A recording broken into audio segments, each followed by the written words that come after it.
The Illegal Curve Hockey Show rolls on. We're pleased to welcome to the program.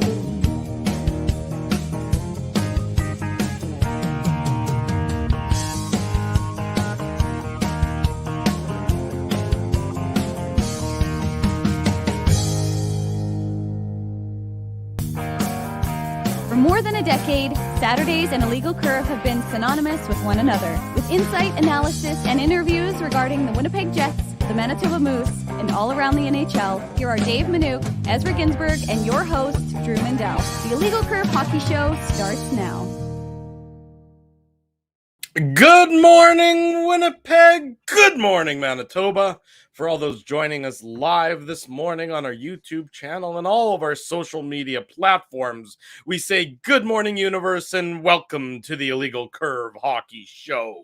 With Dave Minuk, I'm your host, Drew Mindell, feeling footloose and fancy-free on this Saturday morning as the two of us will spend the next couple of hours with all of you, our good friends, talking about the Winnipeg Jets, everything to do with what has been an actually relatively busy week for the Jets in terms of getting some work done. I don't know about you, Dave. The air seems lighter. It seems like I'm just more energetic. There's something brighter about the show on this Saturday morning, and I just can't quite put my finger onto it as to what that is. It must be that we're wearing the same shirt, that we've managed to sort of color coordinate for the show. That's got to be it. I can't figure out for the life of me what else it could possibly be.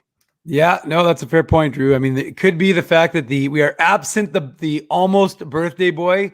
Big early happy birthday, Des, who's celebrating his birthday on Monday, and he's getting things started out at the lake, we assume, today. So happy early birthday to Ezzy. We don't really care where he is. We just know he's not here. That's basically what it boils down to. But yes, he's in parts unknown. Yeah, we'll wish him a happy birthday, and that'll be the last we speak of him on this morning's program. We got a great show in store for you. Coming up in the bottom of hour number one, Jeff Hamilton of the Winnipeg Free Press is going to join us. Jeff is always honest. He's always truthful. He's always well-spoken. We look forward to welcoming Jeff. Unlike us, we're just a bunch of rubes who somehow managed to luck into this operation that we're doing.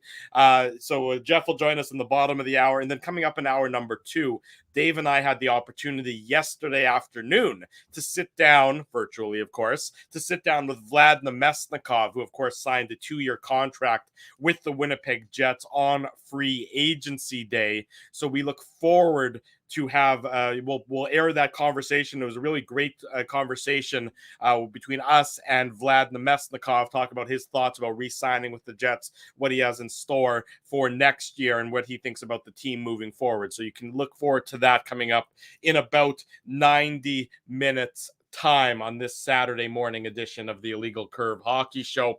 We start, of course, though, with the news of the week regarding the Winnipeg Jets, and that was the team, as we both sort of expected, Dave, the team avoiding salary arbitration with both Gabe Vilardi and Morgan Barron, getting both of those young players under contract for the next couple of years. Gabe Vilardi, a 2-year deal, $3.4 million per season, a very reasonable salary cap hit of $3.4 million a year. That's for the next 2 seasons for Vilardi, recently acquired from the LA Kings, and Morgan Barron, who of course somebody I saw on Twitter said his contract should have ended in a 7 and a 5, indicative of the number of stitches he got in his face for the Winnipeg Jets, or as a member of the Winnipeg Jets during the playoff series. He gets a 2-year, $1.4 million deal with the Jets, avoiding salary arbitration as well. So you can see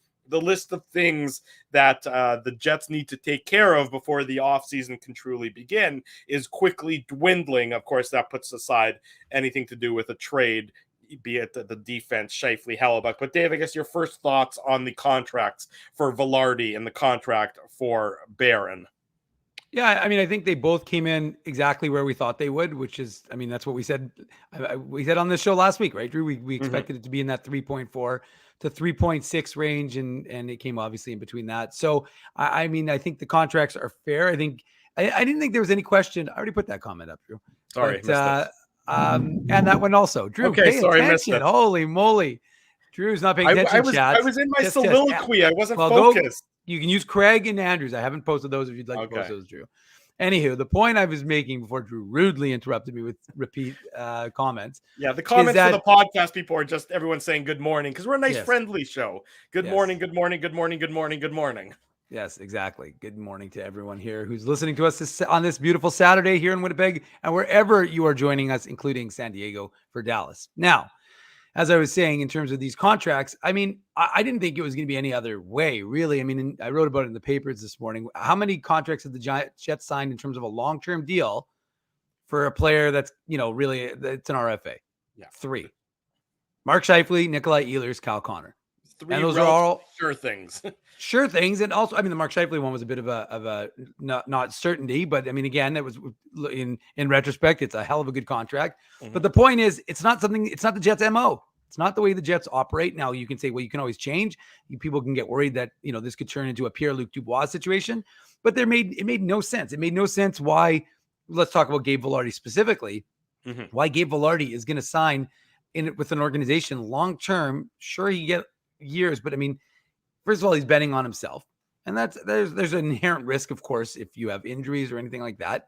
But he's choosing to bet on himself, and more importantly, he doesn't know the organization. He's heard probably a lot of rumblings that have been, spoken about in the media about the uncertainty in the environment, and of course, that's what's happening with Connor Hellebuck and Mark Scheifele. So I would imagine that Gabe Vilardi said, "Okay, well, let's do 2 years." Remember, I know I'm seeing it out there for some reason. People think he'll only have a 1 year to UFA after that. It's 2 years. I know, but I read an article today where it said it would walk him to only be 1 year away from being a UFA. I'm like, well, it's not accurate. So, it's not factual, not based in fact. The Jets would have 2 more years of team control. Yeah. And so the fact is that really you're going to know after 2 years if you want to consummate a long-term relationship. They're not going to be like, okay, we'll sign a 1 year deal with Gabe Vilardi after 2 years time. They're going to know, and they're going to be able to say, we want to commit to you long-term. Or if they don't, then maybe they do sign that 1 year deal and they look to deal them. Well, and the truth is you can sign, if let's say after this year, he continues to, proceed on the upward trajectory that the team hopes that he's going on, and that he's certainly indicated as such last year with his play in Los Angeles. Well, there's no reason why you can sign him to a contract extension a year before his contract is up. So It's not and I understand the jitteriness. I do, because you've seen it play itself out here in Winnipeg multiple different times where guys who sign a short-term bridge and then, quickly depart the city. We saw it with Dubois. That's what led to Vilardi being here. You saw it to some extent with Jacob Trouba. I mean, that, at a point in time, a 2 year contract can, be an indicator that it's going to be a quick departure for that player from Winnipeg.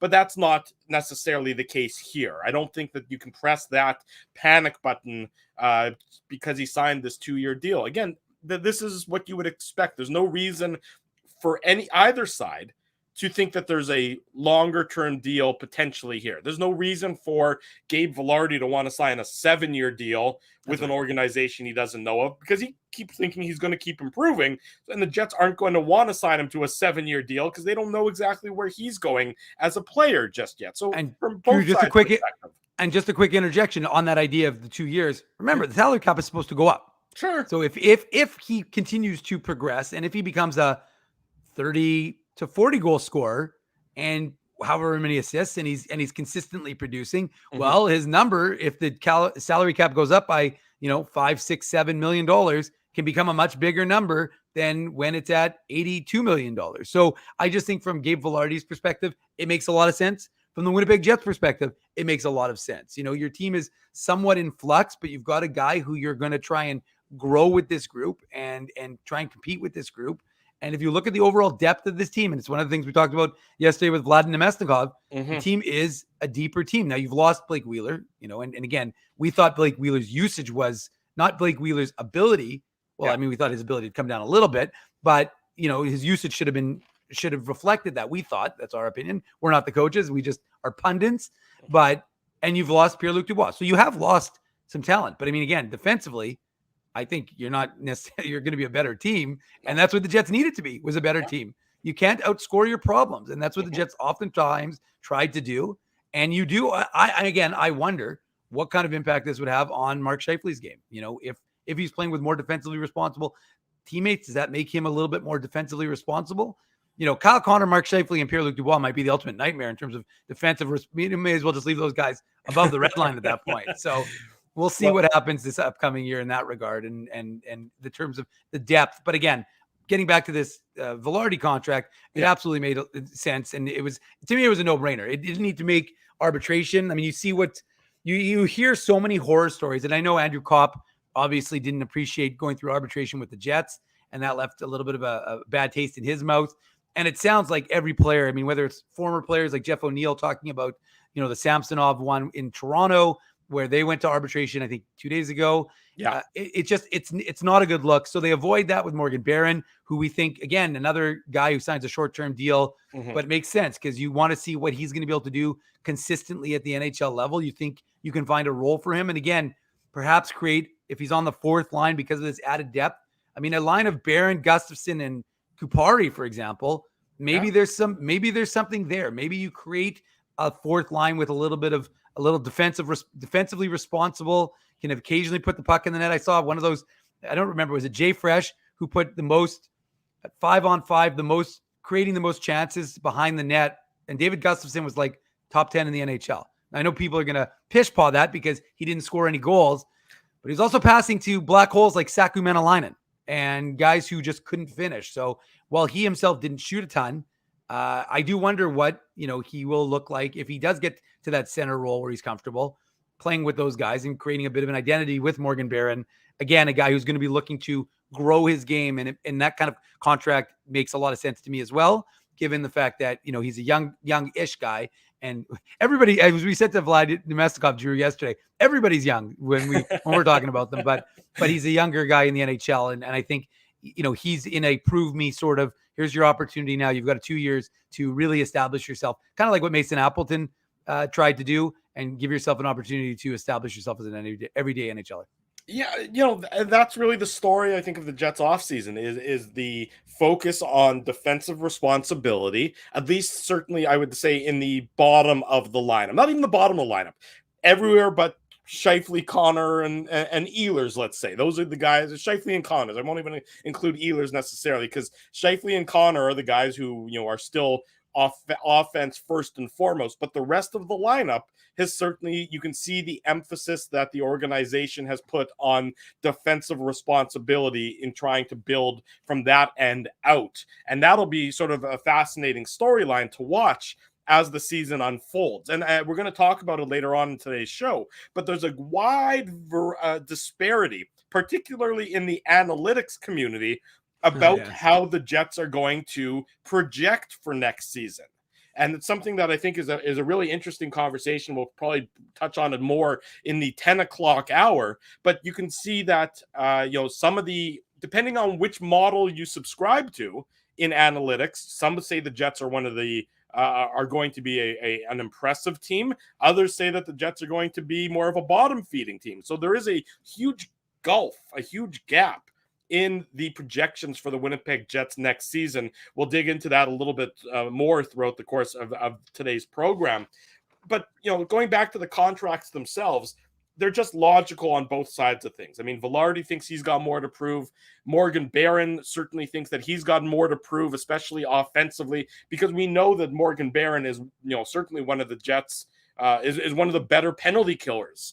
And so does he have more of that untapped finishing? That would be the question, I think, for Morgan Barron moving forward is there more of an offensive upside to his game, playing with maybe more offensively inclined players, or just having a Jets team that is more that has better depth and is more well-rounded than some of the, as you referred to it, sort of the black holes on offense that we saw oftentimes last year. Does that, by virtue of playing with some better offensive players, but at the same time defensively responsible, does that change the fortunes for some of these guys and maybe tap into some more of that offensive potential? That's what Morgan Barron is certainly banking on over the next couple of years. I mean, $1.4 million a year is never going to hurt anybody. It's a good deal. You're not going to blink an eye at that. But Morgan Barron is probably saying, look, I think I'm going to be playing with better players next year. Not that he's going to be playing, with Scheifele and Connor. He's not going to be playing at that level in the lineup, but he's going to be playing with guys who have a little bit more offensive talent, is what he would hope. And as a result, he's going to say, hey, maybe some of those chances, maybe some of those opportunities, where he creates a lot of, he's known, again, I'm reading off of the J Fresh player cards. He's a great follow on Twitter. If you don't follow him, J Fresh Hockey really breaks it down very in an easy to consume manner. He says Morgan Barron is a two-way winger and penalty killer who creates a lot of rebound chances in tight, but struggles to finish them. So maybe does that struggles to finish them part, does that change play? He's getting skates to the face, Drew. What do you want from the guy? It is hard to finish. It is hard to put the puck in the net when you're worried about getting your eye off of a skate blade. That's certainly the case, as we all remember from the playoffs. But it'll be interesting. I mean, you can see these contracts and, the upside that both players are banking on. And frankly, if both those players begin to achieve that upside a year from now or 2 years from now, whenever the Jets decide to go back to the bargaining table in an effort to negotiate a contract extension with those players, the Jets will be happy to pay for that increased production, because that's what they want to see out of these guys. They're both still young. They're both still 24 years old.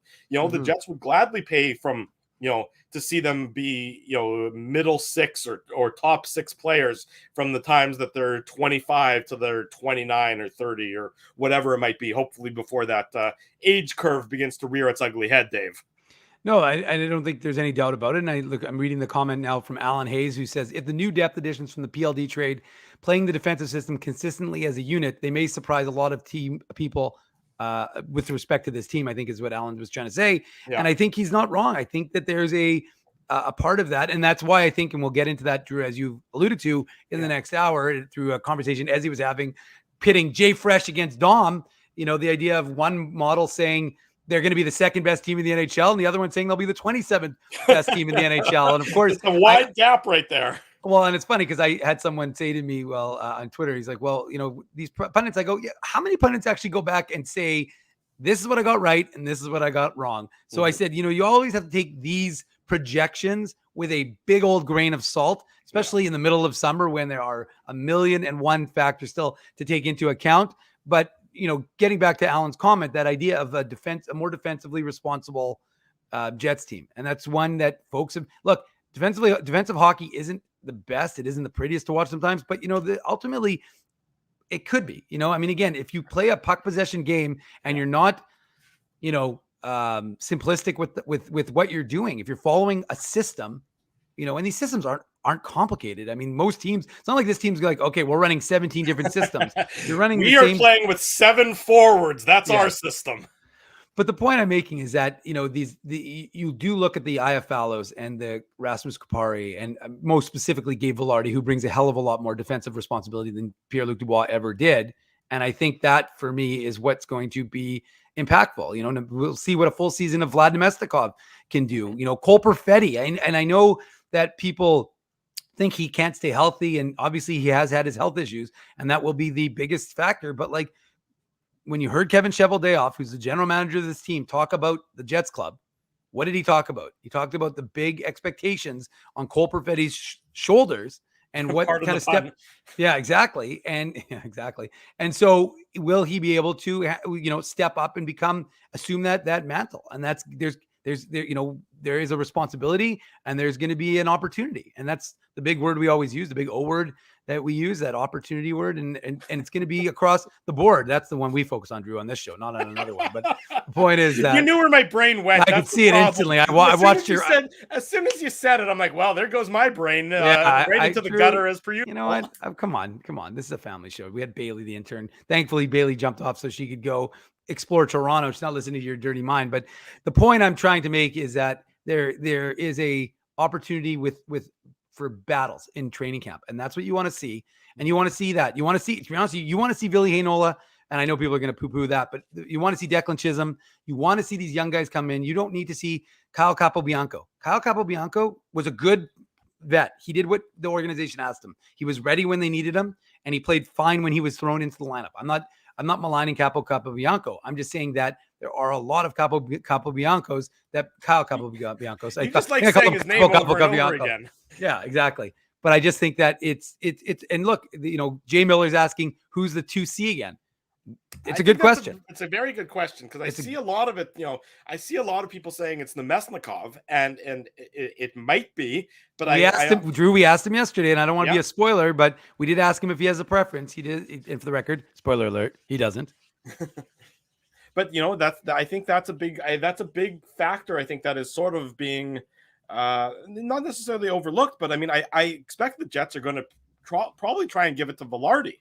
I see all these projections where he's not necessarily playing that role, but I think the Jets would love to see him grow into that slot and be the second line center for this team, because otherwise, with all due respect to Vlad Namestnikov, and he was a great guest and we appreciate him joining us, and you'll hear that interview coming up in about 70 minutes time here on the show. Vlad Namestnikov hasn't been that high in a team's lineup in a lot of years now. So to expect him to come in and play that role for the Jets is asking a whole heck of a lot from him. Now, some people might say, well, it's going to be a group effort, and it certainly is. But when you're, at some point in time, it does come down to matchups, and it comes down to, the talent of the opposition. And, with all due respect to Namestnikov, I don't know that he's necessarily well suited for going up against the Leon Draisaitl's, if you want to call. Draisaitl in every world is a first line center, but on Edmonton he might be a second line center, or whatever it might be. So that's asking a whole heck of a lot from a player who is a very intelligent player, a very well-regarded veteran in this league, but that's playing in a higher role, in a higher level than he's accustomed to. Now, do the Jets have another option? Well, they don't really. Velarde, if he can grow into that role, that would be ideal for the team, and I think that would be their ultimate wish. But that involves growing into that role. Is the operative word there? Is developing into that role, and then never mind with Scheifele and Connor, if they're still going to be, they can put the puck in the net. Nobody disputes that. But if at the same time they're going to be, the opposition's going to put the puck more in the net when they're on the ice, if they're going to lose that head-to-head battle because of their defensive shortcomings, well, that's also not, that's not great. That's not something that is easy to overcome for the Winnipeg Jets. So I don't subscribe to those who are, and it's not coming from Winnipeg by and large, but those who are really down on the Jets. I think that they are in the Central Division, which is the division obviously that they play in and they play the majority of their games in. I think the Jets are going to be fighting tooth and nail for a playoff spot. I don't believe that they're going to be, as one of the projections was, the second best team in the NHL. But I also don't think that they're going to be a bottom 5 team in the NHL. I think the depth is better, and they're going to be a team that's going to be fighting all season long to be a playoff team. I don't think it's going to be, I think they're one of the many teams that are in the middle of the pack. Is that good enough? Is that where you want them to be? Well, that's sort of almost a separate situation and a separate topic of conversation for another day and time. But that's where I see this team right now, as we're getting closer to the sort of end of what I would describe the transactions for the summer. Yeah, I think it's a fair assessment. And again, there's so many question marks, right? And that's the interesting thing. And that's why I think projections are just a waste of time at this point of the season, because really, until you know how the team is going to be composed, like, how do you make a projection? If Connor Hellebuck isn't the number one goaltender, doesn't that change your projections? If Mark Scheifele isn't your number one center with this 42 goals, and again, the presumption would be you're going to get something back. It's going to be player for player, but again, you have to figure that out. Like, so I just look at it and I laugh, because I'm like, okay, well, what is this really worth the paper it's written on? Because there's so much uncertainty. And look, right. Gabe Velarde. You're right, Drew. I've seen so many people, he's going to be the winger alongside Mark Scheifele. Well, that improves Mark Scheifele defensively, or at least that line 100%. But aren't you looking at Gabe Velarde? And Gabe Velarde himself talked about it. When he came into the league, he was a center. And he didn't earn the trust of the Kings coaching staff. In fact, he earned their ire more often than not, and he went to the wing. And of course, they obviously have a lot of center depth with Kopitar and Danault and so from that perspective, Dubois now, but now Dubois, but yes, but the point is that, there's, and they didn't need him up the middle they didn't need to hit for him to succeed up the middle as desperately as the Jets sort of do need him to succeed up the middle. That's right.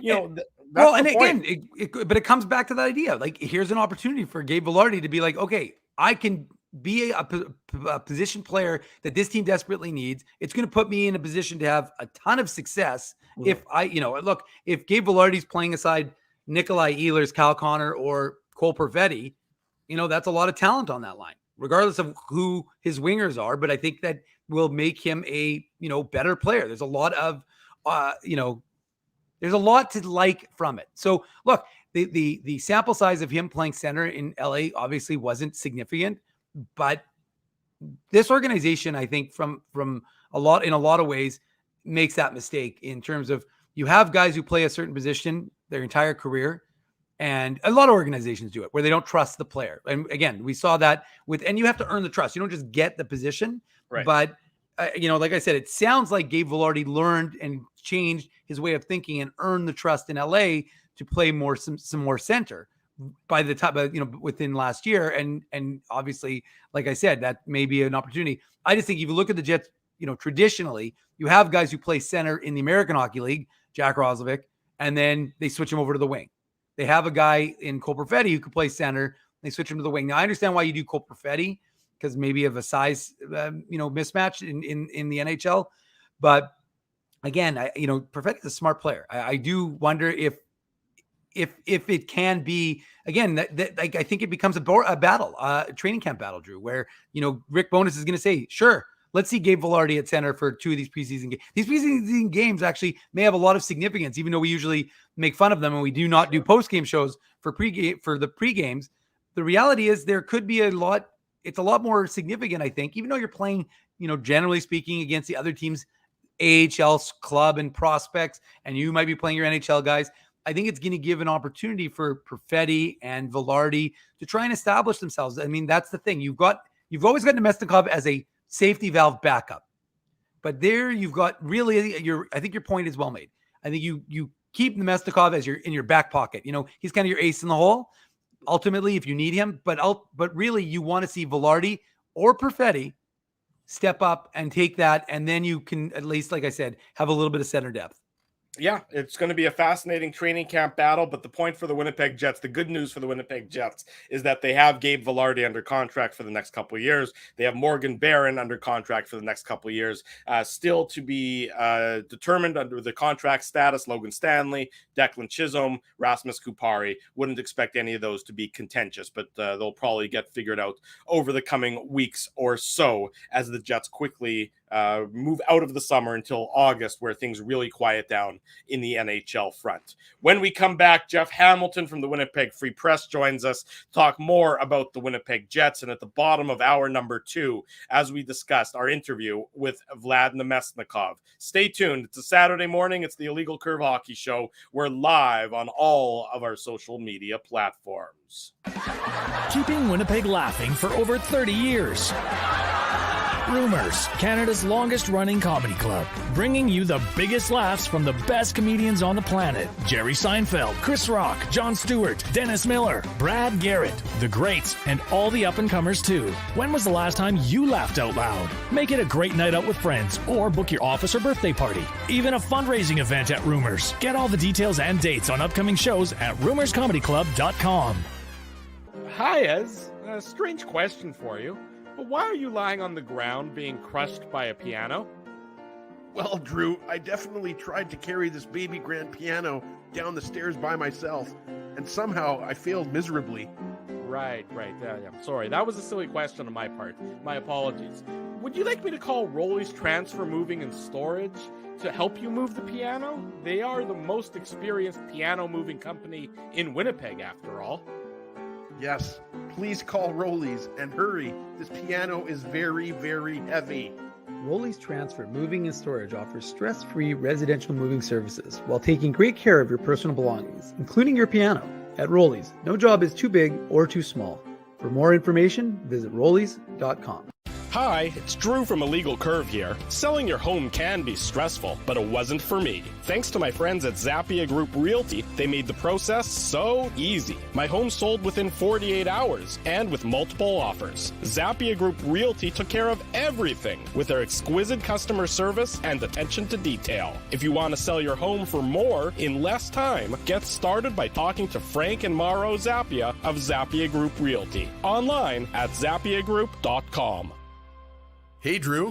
Ezzy, whoa, what a smile! Yeah, I got my crowns done at Linden Market Dental Center, and they whitened my teeth. I see. They're so bright that every time I smile, they go, We have hockey tonight. Do you have a mouth guard to protect those pearly whites? I sure do. Whoa, they even ting through the mouth guard. Linden Market Dental Center covers all your dental needs from restorative to cosmetic dentistry and will fit you with a sports guard for that active lifestyle. 877 Waverly. See lindenmarketdental.com. Boston Pizza harnessed Fanalytics to help optimize no-look dipping. Ooh, making adjustments so you can stay focused on the game. The playoffs at Boston Pizza, powered by Fanalytics.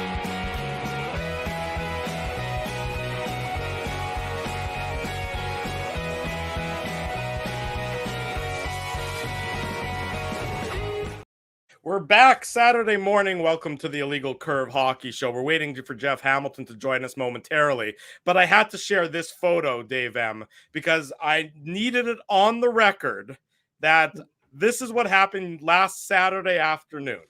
I was playing basketball in my driveway with my son, Sam, and then I looked across the street, and who was walking down the street but our good friend from the Athletic, Murat Atesh. And Wait, is Murat with the is he with the Athletic? I couldn't tell. Yeah, he's got the Athletic t-shirts. He's got the Athletic cap. I'm not entirely certain if he had a big A shaved into the side of his beard or not, but I don't believe he did. But nonetheless, not only did I wave at Murat, but I went over. We had a whole stop and chat, the arm around each other for the photo. So I needed to put this on the record. I tweeted it earlier in the week when it happened, but I wanted Wouldn't the that audience officially be on the record then?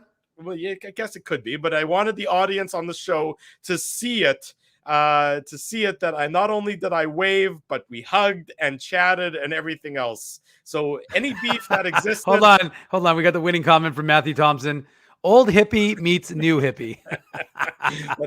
I was proudly sporting the tie-dye and everything else, but nonetheless, there you go. Me and Murat, arms around each other together forever. I wanted to share that. Hold on. We got another winner from our good friend Spency. Well, let me focus on it. This photo is filled with, in quotes, athletic, while also being filled with completely unathletic, ironicc. Thank you. You're right. Very well done. If you've ever seen me play basketball, you would really folks. You would be cringing at my basketball skills. My son, who's 5, is a much better basketball player. I can't hit the broadside of a barn from a foot away, unfortunately, when it comes to basketball. But nonetheless, there it is. There's the photo of me and Murat from last week. More importantly, how can you tell it's the second last show of the season when our content is now a picture of you and Murat? And we're supposed to provide some sort of analysis here. There's no analysis you need to provide. It's just I want to believe me. I could spend 10 minutes talking about that shirt. The shirt is a great shirt. I'm not going to deal with anything about the shirt. But anyways, I wanted to send you that. Not sure what happened to Jeff Hamilton. I'm going to send him a text to see if he's ready to join us. So I'm just going to remind him. We don't appreciate tardiness on the. We don't appreciate tardiness unless it's Ezzy and I on the Illegal Curve Hockey Show. So come on, Jeff. Exactly right. The interview started at 9:30. We're cutting you off. We're not here. Nonetheless, yes, I do look remarkably small in that photo as well. I'm not sure. And Murat's not that tall, so I'm not entirely certain if he was standing on a curb and you were down below or what. But definitely a little unusual. I think that was it. Is that I think he was on the curb and I was a little bit lower, but I'm certainly look. I'm not tall. I've come to grips with the fact that I'm not going to be tall, and my hairline is clearly absent. But nonetheless, I don't think I'm quite as short as it indicates. I look like a munchkin in that photo, but nonetheless, it was great to see Murat. Hold on, Takedown Legend also has a good one. Wolfman hugs man with alopecia. Okay, well, as long as I'm being the butt of the joke for everybody, that's the important part. By the way, Drew, before, I don't know if you saw the comment, but Nicole said she was happy to have met you, and she was at Yes. Rumors, and she was very thankful to Rumors. So shout out to Nicole. I think she said it was it her daughter's? It was her daughter's wedding social last yesterday. Yeah, last Saturday at Rumors. There you got the comment. So, yes, it was wonderful to meet Nicole and her husband and celebrate with everybody that was there for the great wedding social last Saturday. So yes, there we go. That was terrific. So a lot of fun, a lot of good things happening so far on this Saturday morning here on the program. Everyone's calling me a munchkin now. I'm not sure how I feel about that, people, but that's okay. That's okay, Drew. I have a thick skin. Yeah, I have a thick skin indeed. So let's move on to talking about the gulf in the analytics. Sure. We await Jeff Hamilton approaching this as he was creating a divide in the analytics community with his tweets. Well, no, it's much to my chagrin to give Ezzy credit. I don't like doing that, but I thought he asked a very reasonable question.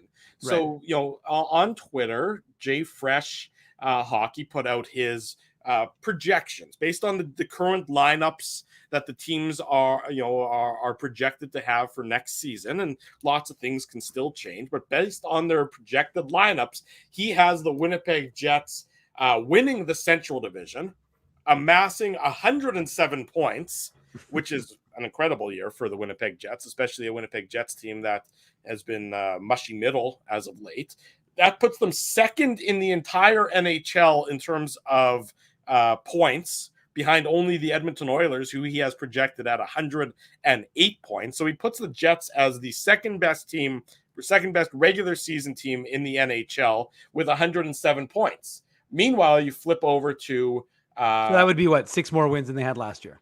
Yeah, and remember, and it was fighting tooth and nail for the Jets. Right. Well, they had that terrible 2 months, February and March, right? So yes, exactly right. So I mean, he has high hopes for the Winnipeg Jets, and then you flip it over to the Athletic and Dom Lucian, and I might be mispronouncing his name, and I apologize if I do. And hence the reason why, Drew, I only said Dom. Yeah, well, you're much smarter than I am, and he has the Winnipeg Jets not necessarily as the 27th best team in the league, but he has them ranked 27th in terms of their improvement between this year and next year.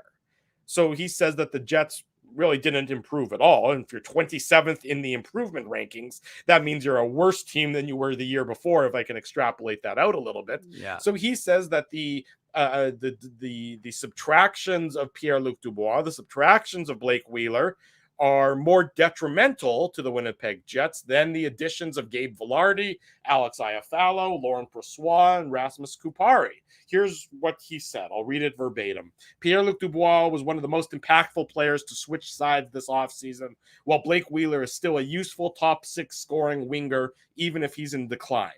Winnipeg's top 6 is going to look very different next season without those two. No question about that one. No argument there. That's where Gabe Vilardi and Alex Iafallo come in. The Jets did admirably well in the Dubois blockbuster to nab those two, and they definitely help fill the void to an extent. Vilardi is an especially intriguing option, and at the very least, the duo should help beef up Winnipeg's defensive game. As admirable as it is, it's still a downgrade. This Jets team is going to be worse next season, and the addition of Rasmus Kupari doesn't really help with that. He was the other piece in the Dubois deal, and projects to be Winnipeg's 12th best forward. He says that the goal difference between Vilardi, Iafallo, and Kupari versus Pierre-Luc Dubois and Blake Wheeler is -10 is the goal difference as a result of those moves, and that's why he has the Jets ranked so low. Mm-hmm. So you have two gentlemen who subscribe to analytics as their sort of driving force, as their backbone for a lot of their analysis. Right. And you have two very different opinions about the Winnipeg Jets next season, Mr. Minuk. Yeah, and they obviously do not use the same models to reach those same predictions, obviously.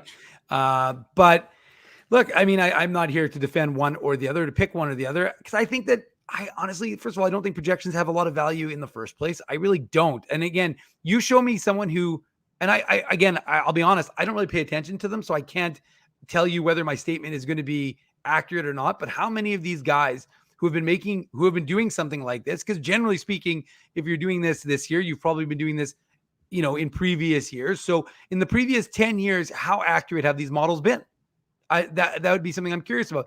And with the Jets, I don't know how you make that prediction simply because I understand you're basing it on the current roster as constructed right now versus last year and that sort of impact. But what I'm suggesting is, without Connor Hellebuck, this team could look very different. Without Mark Scheifele, yeah. And I know that the projections are based on the current lineup. I understand that, Drew. I'm not saying I have a lack of understanding of that. I'm just saying those are factors. So I would never say, well, this model is, and Joe made a good point. He said, look, what's going to happen if you have Nikolai Ehlers who's healthy for the entire season? We don't know if that's going to be the case, but what happens if Nikolai Ehlers is healthy the entire season?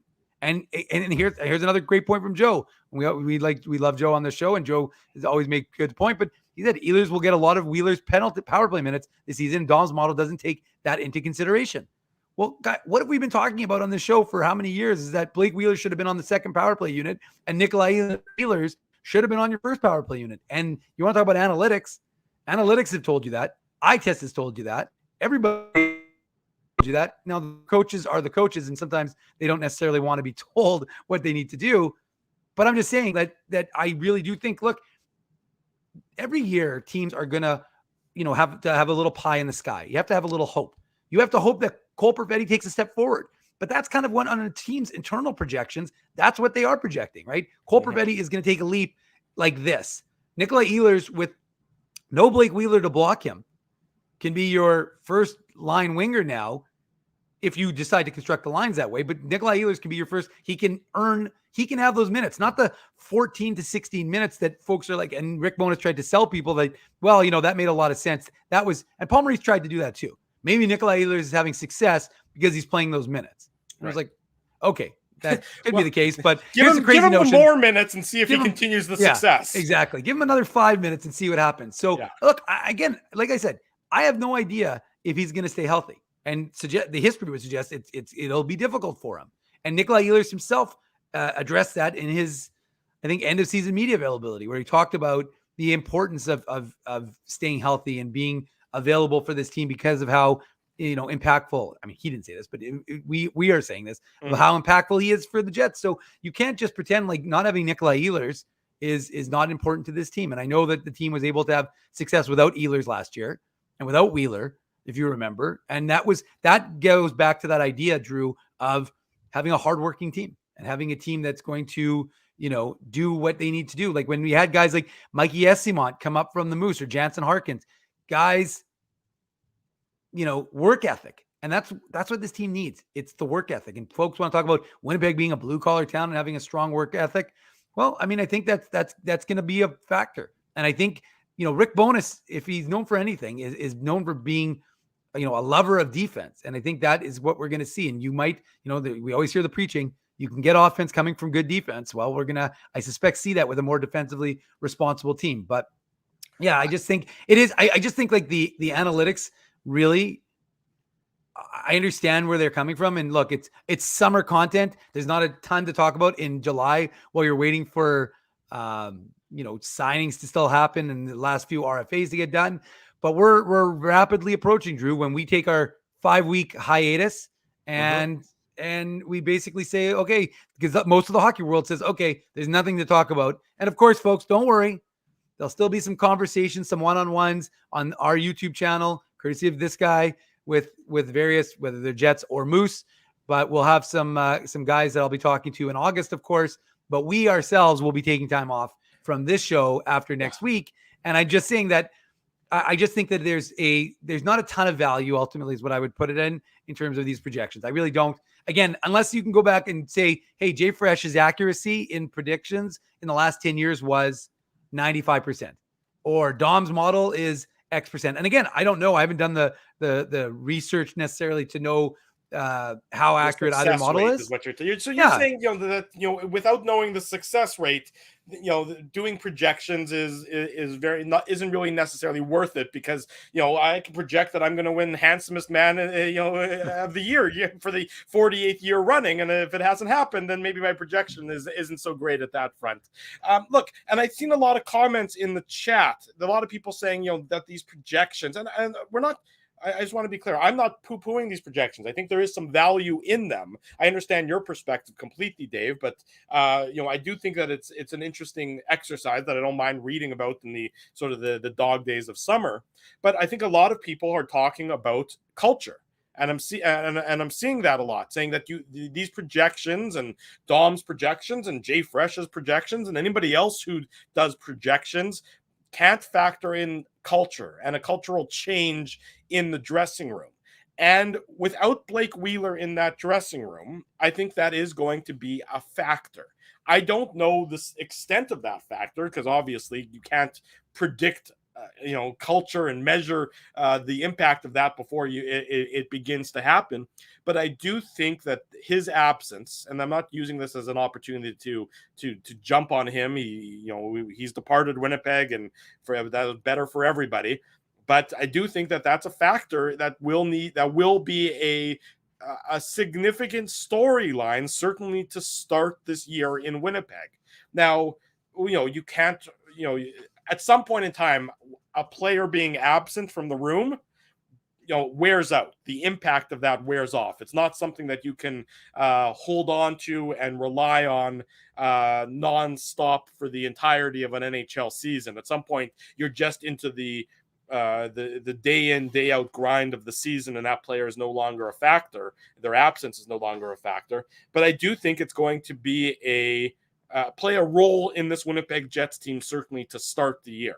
I think it is going to probably help this Winnipeg Jets team as you see officially some of those other players be able to move forward and not necessarily have that a glass ceiling of culture and a glass ceiling of leadership that Wheeler's presence may have been for the last number of years. So I do think that's going to be something certainly very interesting to keep an eye on and watch as the season unfolds. Look, I don't think the Jets are the second best team in the NHL. By the way, Jay Fresh gave a very quick synopsis as to why his projections have the Jets where they are. He says, that his model loves the Jets forwards. His model loves the impact that Iafallo and Velarde bring to the Winnipeg Jets. Always, of course, loves Connor Hellebuyck for his impact. And if Connor Hellebuyck isn't the Winnipeg Jets starting goaltender come training camp, well, then this entire conversation is basically a moot one. But I do believe he's going to be the Jets starting goaltender, and I do believe that Mark Scheifele is still going to be a member of the Winnipeg Jets. Does the defense change between now and training camp? I think it's possible. I think time is running out to really see that happen, but I do still think it's possible that the defense changes. But the Jets aren't going to be a 107-point team. But at the same time, they're not going to be a bottom 5 team. This is a team that in a not very talented Central Division, you can't tell me that the Jets are that much different, in my estimation, from really anybody that isn't the Colorado Avalanche. I'm banking on the Avalanche having a comeback season, but they still have question marks about them. With we know that they've gone through a fair bit of change this offseason. We know that Gabe Landeskog's not going to play next year. Is Ryan Johansson going to be a capable replacement in Colorado, or is he going to be the disappearing act that we've seen from him in Nashville for so many years? I know a lot of the models, some of the other models, are really high on the Nashville Predators. I don't quite see that. I know that they have the great goaltender, of course, in UC Saros. But you can't tell me that the Jets, from my perspective, are that much different from Dallas or Minnesota or St. Louis or Nashville. And so I think it's going to be a dogfight. Mm-hmm. But I do think that if the Jets score 20 less goals than they did last year, maybe not 20, because goal scoring at times was an issue for the Jets, but if the Jets are giving up and are more defensively responsible because of the additions this offseason, then that's going to be a huge factor for this team. If Connor Hellebuyck's life gets easier and he's still at the level where he has been, where he was last year and where he often has been, then this Jets team is going to win some games. They just are. It's, almost by default by having that kind of goaltender. And if you have, a strong commitment to defense, now you have to improve the back end. I still think, I don't know that, Neil Pionk is all of a sudden going to get to somewhere, that he hasn't been in a number of years. It's been a long time since Neil Pionk was a really quality defender in this league. I don't know that Nate Schmidt can get back to when he was at his best, but if the Jets can somehow tap into that, or at least those guys improve to some extent, if the defense improves to some extent and the defensive responsibility on the team improves, because I think it's going to just by default of the players who you've acquired, and you still have Connor Hellebuyck in your net, you're going to win some games is my perspective. Yeah. And I think I'm going to seize on one of the points you just made about Hellebuyck and helping him out. I mean, first of all, Laurent Brossoit is going to want to play some games. Yeah. And Laurent Brossoit got healthy. I know that folks are like, look at his stretch run with Vegas down, at the end of the season when he was finally ready to go. And I had someone tell me from Vegas that, he had surgery last summer that really corrected a problem that he had been suffering since junior. And he wasn't able to really use, I think it was his left side, the way he traditionally, a goaltender would. So it kind of became like almost a dead zone for him, but he actually had that corrected last summer and he was a lot better. He went down to the AHL and, worked on his game and was able to get back to, Laurent Brossoit that we saw here in Winnipeg. And let me tell you, you want to talk about a guy who has got a good attitude. There was a podcast that he did with one of the locals in BC that I posted on the website a couple days ago. It's worth giving a listen to, but he along with a lot of guys, and we've talked about it, with the attitude towards Winnipeg and just the desire to be here. And he said, look, I'm not saying that I want to be the number one goaltender, but I'm also not saying it, that I'm going to be willing to push Connor Hellebuyck, and I want him to be a better goaltender and with me there. So I think they'll have more faith, to be honest with you, in Laurent Brossoit, especially what you saw him do, right? I mean, again, him right now, it's health, but he was excellent against the Jets, despite the backup comments. He was excellent in the playoffs. He was excellent in the stretch run. I think, what was he, 7-0-3, I think, in one maybe, in his 11 games that he played for Vegas down the stretch. And I think he went 5-2 in the playoffs. So, I mean, you got to factor in that you're going to have a much more capable backup than David Rittich. I didn't think David Rittich was good last year. I know he played okay a little bit, but I didn't think he was capable of being a reliable. The team had no faith in him. Well, I mean, I can't say that because I can't tell you what the team, whether they were what they were thinking. You can say that based on their play. Look, I'm just saying that to me, David Rittich wasn't the answer last year, and I think that So again, and I've made this comment a lot. Connor Hellebuyck has faced the most shots since he became the full-time NHL goaltender of the Winnipeg Jets in 2015-16. Nobody in the NHL, and nobody plays as many games as him, but nobody in the NHL has faced as many shots as he has. Now, if you extrapolate, Vasilevsky and Gibson, I think, would be around the same if they played as often as he does. They don't. So since 15-16, nobody has faced as many shots as Connor Hellebuyck. So yes, you need to, especially when you play him that much, you need the defensive game of this hockey team to be a whole hell of a lot better than it's been. Because when a guy is facing that many shots on a nightly basis, I mean, think about how many times we've said, Hellebuyck saved 50 shots, won them the game. They didn't deserve to win, but he won them the game. Well, you can't have that because it breaks the goaltender down. And he's not 25 anymore. And I'm not saying he's old by any stretch of the imagination, but I'm just saying that you don't want to have that much, tread taken off the tires by the end of the season for your number one goaltender. So I think the addition of a more defensively responsible hockey team is going to benefit Connor Hellebuyck. And I think the addition of Laurent Brossoit, a guy he created a relationship with for 3 years, same agency, same trainers in BC. I think that they'll really work well together and create that dynamic. And I think it'll benefit the Winnipeg Jets. I think I highlighted this comment from 7JP7B. Sorry, that's hard to read. But isn't that your debit card password, Drew? Yeah, that is. It's actually Bosco. You should know that my debit card password by now is Bosco. But he said, I think that this year Rick Bowness, spelling notwithstanding, really has a chance to put his stamp on the team. And I do think that this team for this coming season is going to be constructed in a way that Rick Bowness is more comfortable with. Now, I know that a lot of people believe, and the numbers, would say that maybe Rick Bowness doesn't necessarily, when he's coaching, always get the best out of some of his players. And I understand, and I have time for that argument. But putting that to the side for a minute or two, I don't think when you look at this year's Jets forwards and last year's Jets forwards, I think this year's version is going to be a lot more palatable for Rick Bowness in terms of how he wants his teams to play. I think last year he probably got a fair bit of heartburn watching the Jets play the way they did. In fact, we know that he basically did based on his reaction from the second half of the year till the end of the season. You could see this is not how he wants his teams to play. Sure, at times they might be able to succeed in spite of that, but he doesn't feel as though it is long-term viable. Now, I also have time to hear that that's not necessarily the approach that Rick Bowness should take with some of his players. That he, when you have players who are better suited to a certain style, maybe you have to adjust as a coach to fit those players. And I have a lot of time for that argument. In fact, I think that coaches too often aren't adaptable enough to the talent that is around them. Nonetheless, that's a separate issue for a separate day and time. But, I think this team, as constructed for this coming season, is going to be able to play a style that Rick Bowness is much more comfortable with. Mm-hmm. Now, does that necessarily translate into victories? Does that necessarily translate into success?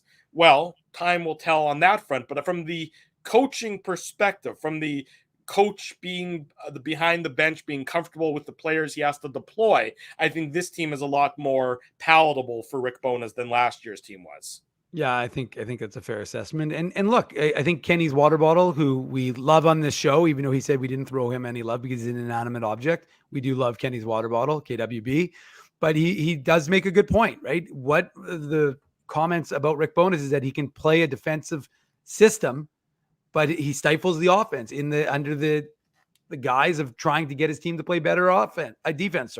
So again, coaches have to adjust. Coaches have to be able to do both. You can't just play. This isn't the New Jersey Devils and the Minnesota Wild of the 90s where, or late or early 2000s, where offense was an occasional thing. You had Marty Brodeur in net, and you played, you had, Scott Stevens and his Kenny Danico, our boy, and a lot of other, Scott Niedermayer. Do you think Ken Danico refers to us as his boys? I think so. Okay, fair enough. No, I mean, I'm pretty sure as he's got a couple of New Jersey Devils Stanley Cup rings that I gifted him for his birthday last year, actually, coincidentally. It's funny. Now that I think about it, Drew, I do seem to buy Ezzy a lot of birthday gifts. I don't receive a lot of birthday gifts from Ezra, but I do buy him a lot of gifts because I bought him that thing to help with his snoring. That was probably a gift for Naomi or anybody who's ever been in a room with Ez. Yeah. But and then last year I bought him some Stanley Cup rings. But you'd think the guy would be. You bought him a Stanley Cup ring? Yeah, I don't know if anybody has ever been to that Mulvey Street Market on Osborne. Yeah, the sort of flea market sort of shop. Yeah, but honestly, it's like walking back in time. It's amazing, actually. And so I was there, and one guy sold like replica rings, and he had two Devils championship rings. So I was like, well, I got to buy those for Ez. They're hilarious. Okay, so I gave it to him. That's two more gifts than I think I've ever bought him. It's probably true, but anyways. Anywho. Yeah, let's. I'll tell you what. I'm not sure what happened to Jeff Hamilton this morning. He's out. In. He'll out. He'll never be on this show again. He won't be on. I can say one thing. He will not be on Illegal Curve for the remainder of the 22-23 season. He has been banned. Wow, Dave's laying down the law with bannings. But I don't book guests, so you guys can book whoever you want. Okay, there you go. Yeah, you have no say on this one. So nonetheless, the banishment really doesn't matter. But nonetheless, maybe we'll see if Jeff responds to a text message in the next couple of minutes or not. Let's go to break. When we come back, why don't you want to pivot and do the Namestnikov interview? Yeah, I think that's that. Yeah. We'll okay, so when we come back, the Vlad Namestnikov interview. So yesterday, Dave and I were able to sit down with Vlad Namestnikov, talk about his offseason, talk about his decision to re-sign here in Winnipeg. We'll play that for you coming up next. Don't go anywhere. It's the Illegal Curve Hockey Show. Saturday morning, we're live. Keeping Winnipeg laughing for over 30 years. Rumors, Canada's longest running comedy club, bringing you the biggest laughs from the best comedians on the planet. Jerry Seinfeld, Chris Rock, Jon Stewart, Dennis Miller, Brad Garrett, the greats, and all the up-and-comers too. When was the last time you laughed out loud? Make it a great night out with friends or book your office or birthday party. Even a fundraising event at Rumors. Get all the details and dates on upcoming shows at rumorscomedyclub.com. Hi, Ez. A strange question for you. But why are you lying on the ground being crushed by a piano? Well, Drew, I definitely tried to carry this baby grand piano down the stairs by myself, and somehow I failed miserably. Right. Yeah. Sorry, that was a silly question on my part. My apologies. Would you like me to call Rolly's Transfer Moving and Storage to help you move the piano? They are the most experienced piano moving company in Winnipeg, after all. Yes, please call Rollies and hurry. This piano is very, very heavy.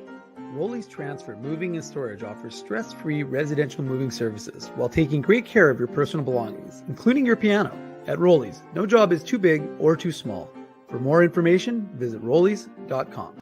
Hi, it's Drew from Illegal Curve here. Selling your home can be stressful, but it wasn't for me. Thanks to my friends at Zappia Group Realty, they made the process so easy. My home sold within 48 hours and with multiple offers. Zappia Group Realty took care of everything with their exquisite customer service and attention to detail. If you want to sell your home for more in less time, get started by talking to Frank and Mauro Zappia of Zappia Group Realty. Online at zappiagroup.com. Hey, Drew. Ezzy, whoa, what a smile! Yeah, I got my crowns done at Linden Market Dental Center, and they whiten my teeth. I see. They're so bright that every time I smile, they go... We have hockey tonight. Do you have a mouth guard to protect those pearly whites? I sure do. Whoa, they even ting through the mouth guard. Linden Market Dental Center covers all your dental needs from restorative to cosmetic dentistry and will fit you with a sports guard for that active lifestyle. 877 Waverly. See lindenmarketdental.com. Boston Pizza harnessed Fanalytics to help optimize no-look dipping. Ooh, making adjustments so you can stay focused on the game. The playoffs at Boston Pizza, powered by Fanalytics.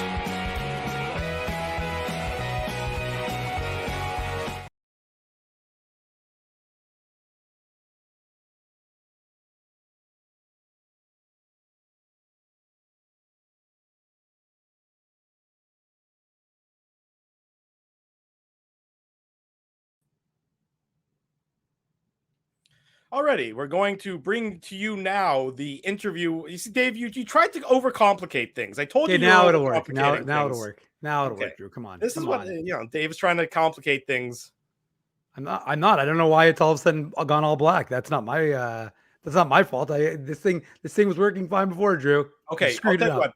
what. I'm going to remove it entirely. You try and re-add it and then play it. Okay. Yeah, sounds good. Okay.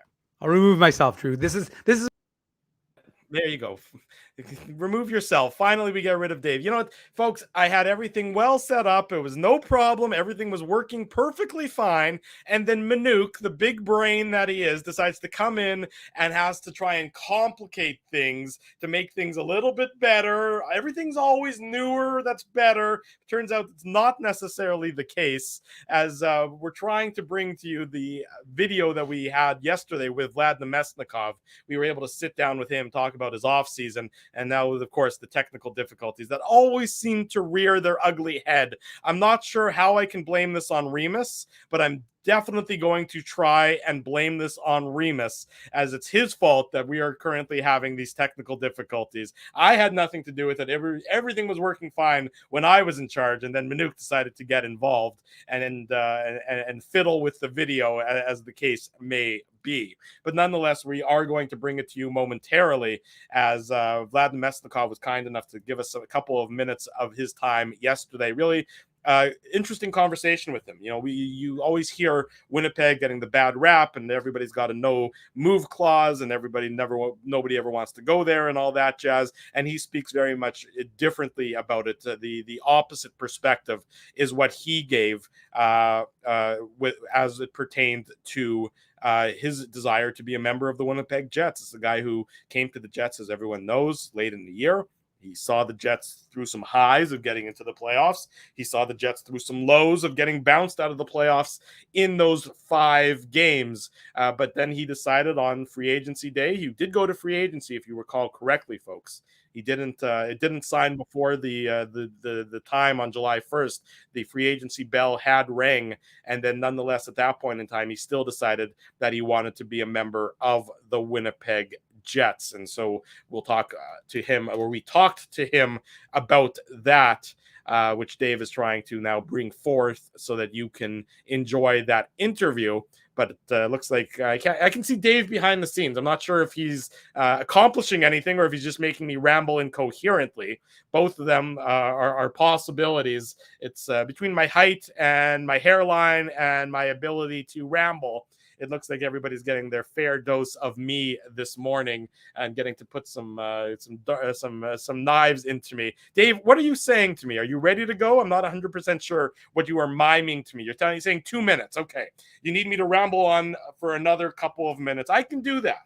As anybody who's ever sat through a Mindell experience, you know that I can ramble on very, very well. So that's what I'll do. But we talked about Namestnikov earlier on the show. I think that he is one of those important players for the Jets, just like Nino Niederreiter. He's not going to be the guy who is a night in, night out going to be the difference maker. Look, it's not like as Vlad Namestnikov goes, so too goes the Illegal Curve Hockey Show rolls on. We're pleased to welcome to the program Winnipeg Jets forward. He's a winger sometimes. He's a center sometimes. He's a renaissance man. Vlad Namestnikov joins us on the show. Vlad, thanks for joining us. How are things? Things are good. Thanks for having me. It's our pleasure. We appreciate you giving us some time to talk to our audience, talk about the offseason, talk about, I guess, really, we'll start with the big decision that you made, which is re-signing in Winnipeg. It's a 2-year contract that happened on July 1st. You know, what went into your decision? I guess we'll start with the low-hanging fruit, and then we'll see where the interview takes us from there. What went into your decision to re-sign in Winnipeg? Whenever the first time I got to Winnipeg, I loved everything. I mean, amazing team, great coaches. Everyone around the rink treats you, with respect, and great people overall. So it was a pretty easy decision because, July 1st is always stressful, but I was happy to sign that contract with Winnipeg and come back. So when July 1st came and went, and when free agency opened, it took until a little bit later in the day to make that agreement, or to come to an agreement with the Jets. Were you weighing other options? Were you sort of evaluating what the marketplace had in store? Sort of maybe for our audience, take us through what an unrestricted free agency day might look like. For me, I was just sitting on the couch, and that part of the business, your agent is on the phone, talking to other teams. But, it kind of happened so quick. Winnipeg called, and, I had to make that decision quick, because free agency, you have to make that decision quick. So overall, it was very, very stressful. But at the end of the day, I'm really happy that it worked out. And, I'm here for 2 more years. Vlad, one of the things that Elliot Friedman talked about was that you were happy to come back to Winnipeg. And it was one of the things, and a lot of guys are dispelling that notion. Laurent Brossoit was just on a podcast. He talked about how Winnipeg gets a bit of a bad rap, but it's really, it's a great hockey town. Sure, it's cold. We're not going to, pretend like it isn't, but it does have a lot of other benefits that if you're, a hockey player and you want to be valued, this is a market for a lot of players. Yeah. You're 100% right. For me, that when I saw the whiteout in playoffs, that was when I was like, wow, this is what hockey's all about. This is why you want to play hockey in front of those fans. I mean, that I had goosebumps when that happened. So as you said, it's a hockey market, great fans, they treat you well, so nothing to really complain about. Yes, it's cold, but I mean, at the end of the day, who really cares about that kind of stuff? So I'm happy to be back. You could with a $2 million contract, you can afford a nice heavy jacket to keep you warm in the winter, right? For sure. When you came to Winnipeg, right around the trade deadline last year, were you familiar with any of the guys on the team in particular? Did you have any connections, guys that were sort of reaching out to you when the trade went down and talking about what you were sort of coming into, a team that had really some high peaks earlier in the year, but had maybe been in a bit of a valley and then needed that big push to get into the playoff spot? Yeah, I played with a couple guys. I played with Sam Gagne in Detroit the year before. I played with Neil Pionk on the Rangers. So there were a couple familiar faces, but other than that, you come into the locker room, you meet everyone, and you go out there and play. For me, it was a quick turnaround. I got there, and we had a game that day. So um, yeah, I came in the locker room, met everyone, and hopped on the ice with them. So that's how the business works sometimes. You can just call guys by their number until you fully learn their name when you're on the ice, right? You can Yeah, just, exactly. Yeah. something along those lines. I mean, that was sort of a bit of a bizarre stretch for you. You went from Tampa to San Jose, albeit quite briefly, to Winnipeg. So, that whirlwind that's going on at that point in time, how are you sort of handling that? How are you sort of navigating those waters when all those moves are happening at once? Yeah, when I got traded from Tampa to San Jose GM called me right away and said they're gonna flip me, but I didn't know where. So I think it was like a day and a half. I was just sitting there and not knowing what was going to happen, and then um, Winnipeg wanted to trade, but I had to move my no trade clause to come there. So I was happy to do that, and that's how I ended up in Winnipeg. So what went into that decision? A lot of guys, we hear it nonstop. Oh, that guy will never come here. He's got a no trade clause. That guy won't come here. He's got a no move clause, things like that. Why were you so willing to do that, contrary to what we allegedly hear from so many others? Because I thought it was a good fit. Team was doing well. That's all you can ask for is to play in the playoffs, which Winnipeg was in. And I think I knew all the coaches. I played for all the coaches, Bones in Dallas and Tampa. So that familiarity, I wanted to be familiar with the coaches. So and as I said, the team was doing good, and it's a great group of guys. And we proved that down the stretch there and made the playoffs. Vlad, Drew talked about it a little bit off the top, said you're sometimes center, sometimes a winger. Do you have a preference? I know sometimes guys don't care, but do you have a preference where you play positionally? Honestly, no. I came in the league as a centerman, but when I got traded to the Rangers, I kind of had my, troubles and had to kind of move to the wing and learn that game. But overall, it doesn't really matter where I play. Wherever the coaches see me, I'll gladly fill in and do my best at that position. Vlad Namestnikov is our guest on the Illegal Curve Hockey Show. Vlad, you talk about the importance of familiarity with Rick Bowness and some of the coaching staff. Is that sort of maybe an underrated factor in a player's decision making? Knowing what sort of situation they're setting foot in, knowing the coaching staff, knowing what's expected of them. Is that maybe more of a factor than people really put an emphasis on? I think so. For me personally, it was a big factor. As I said, I played for those guys before, and they know what player I am, and what situations I can help them in, and I think that's the key there. And as I said, I think it's very important for me personally. And folks talk about developing chemistry. A lot of was made of your chemistry with Nikolai Ehlers. What can you say about playing with a player that dynamic? Sometimes folks can describe him as a little difficult to play with because he isn't expected. He doesn't kind of run that north-south game. But what did you find playing with him? I think he's extremely, smart. His hockey IQ's, at the very highest level, and he skates, shoots. For me, that's the perfect player to play with. I mean, I can kind of be more responsible, sit back, cover for guys like that, and chemistry sometimes clicks, sometimes it doesn't, and from that first game when they put us together, it kind of just clicked and we took off. So it's been really fun playing with them. It's the Jets, obviously, Vlad, team in flux this offseason. Some people have departed, some people have come into the lineup. How does that sort of, how do you navigate changes when a team is maybe turning over some of their key players, bringing in new bodies? I mean, there's going to be some new names you got to meet again this when training camp begins in September. Is that exciting to just maybe see a changing of the guard, so to speak, on a team like the Jets and playing a key role in being one of those sort of more a new face, although you're already been here, of course, but you're now hopefully going to be here for the entirety of the next couple seasons? Yeah, it's always, fun meeting the new guys on the team. So, I mean, obviously you're familiar with them playing against them, but, from what I heard, they're great guys. And hopefully they can help the team. And from playing against them, it's been, they're two-way players, all of them, and great defensively and can chip in offensively. So I think that's a great addition to the team, and hopefully we can gel together and do good. You talk about them being two-way players and defensively responsible, and really the defensive responsibility side of the game here in Winnipeg has been a topic of concern for a number of years. Not strictly the defense, but the forwards and the defense and how everybody works together. When you see the team sort of bringing in players that have a reputation for that defensive responsibility, do you feel as though that's becoming a bigger point of emphasis heading into next year, that it is the 200-foot game, as the cliche goes, and you need to be responsible in your own end before you can look to make offense in the opponent's end?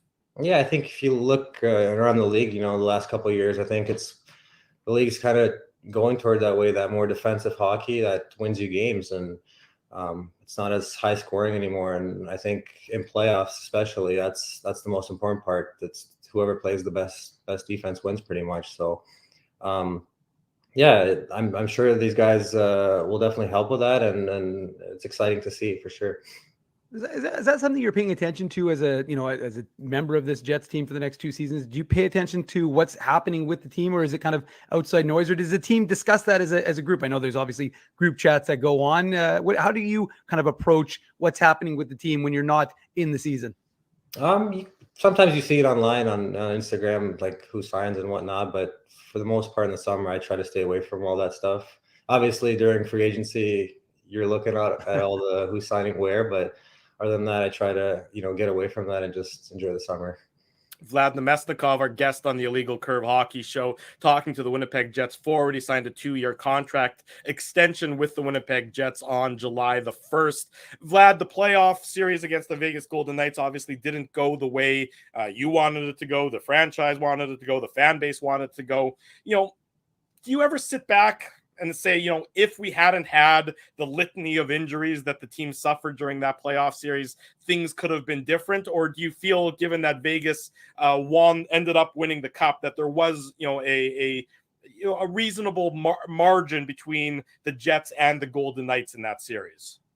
I don't think there was that big of a difference, to be honest. I mean, the first 4 games that we were right there, it's hockey. And so sometimes things don't go your way, and another team just kind of takes off. But other than that last game, I thought we were in it, and we were right there with the Knights. So it sucks to know them going all the way and seeing them win, but you kind of have to move past that now and focus on the new season and what we can do better this year. Vlad, what is your routine for the postseason once that is? So, for example, when you guys lost against the Vegas series, what do you watch the playoffs much, or do you just try and get away from hockey a little bit and then kind of tune back in, maybe at the conference finals or the Stanley Cup finals?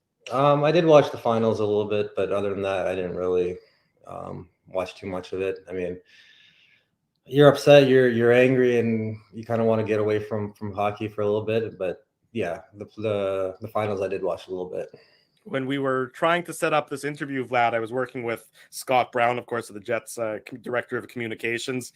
And he was saying that, in the mornings, you're not available because you're on the ice and you're training and everything else. And the mornings in my world are like 3 or 4 hours long. So maybe take our audience through sort of what an average off-season training session looks like for you. Keep in mind, usually my training sessions last a solid 15 minutes before I'm back on the couch with a bag of chips. Yeah, you wake up, I'm at the gym at 9, 30-minute stretch, warm up, and then hour and a half workout. So you're there for about 2.5 hours sometimes. And then, I'm lucky my ice sessions are right across the street. So kind of run over there and you're on the ice for another hour and a half. And that's pretty much your day. Then get home, eat, sleep. Golf a little bit like we were talking about. Yeah. Are you on the ice with other players, or are you just one-on-one with a trainer when you're on your on-ice sessions? Some days it's one-on-one. Some days it's with the guys that work out at my gym. There's Cam Fowler, Max Jones, Jordan Oysterley. Alex DeBrincat. There's a bunch of local guys that are in the league, so it's pretty easy to find ice here. I hope you guys are making Alex buy a little bit after he signed that big contract. Yeah. Vlad, is there an sense of excitement maybe with this group now? You've turned the page. Playoffs are well behind you now, and you get, obviously your summer training is starting to ramp up across the league. So there's that sense of optimism. Now every team is optimistic. A lot of teams think that they can take that next step, but there have been a lot of changes here in Winnipeg, and it looks like there's going to be some familiarity. Mark Scheifele looks like he's going to be sticking around. Connor Hellebuck the same. So if it is that same group with these additions, is there a sense of optimism with the team as to what kind of damage you guys can do next season? Yeah, definitely. Now it's, fresh start for everyone. So, yeah, a lot of guys are staying, and we got a lot of new guys. So it's going to, maybe take a little bit of time for everyone to gel. But at the end of the day, everyone's excited. And, last year you saw how much success Winnipeg had. So I think with the new additions, we can even do more damage. How do you build on that success? I think that was sort of part of the, and you weren't here for that part necessarily, but, the team had that success early in the year and they were flying high, and then, it started to dwindle a little bit. How do you maintain sort of that same level, or at least a pretty standard level throughout the course of the year when the games get quote unquote harder and crunch time develops, throughout the course of the 82 game season?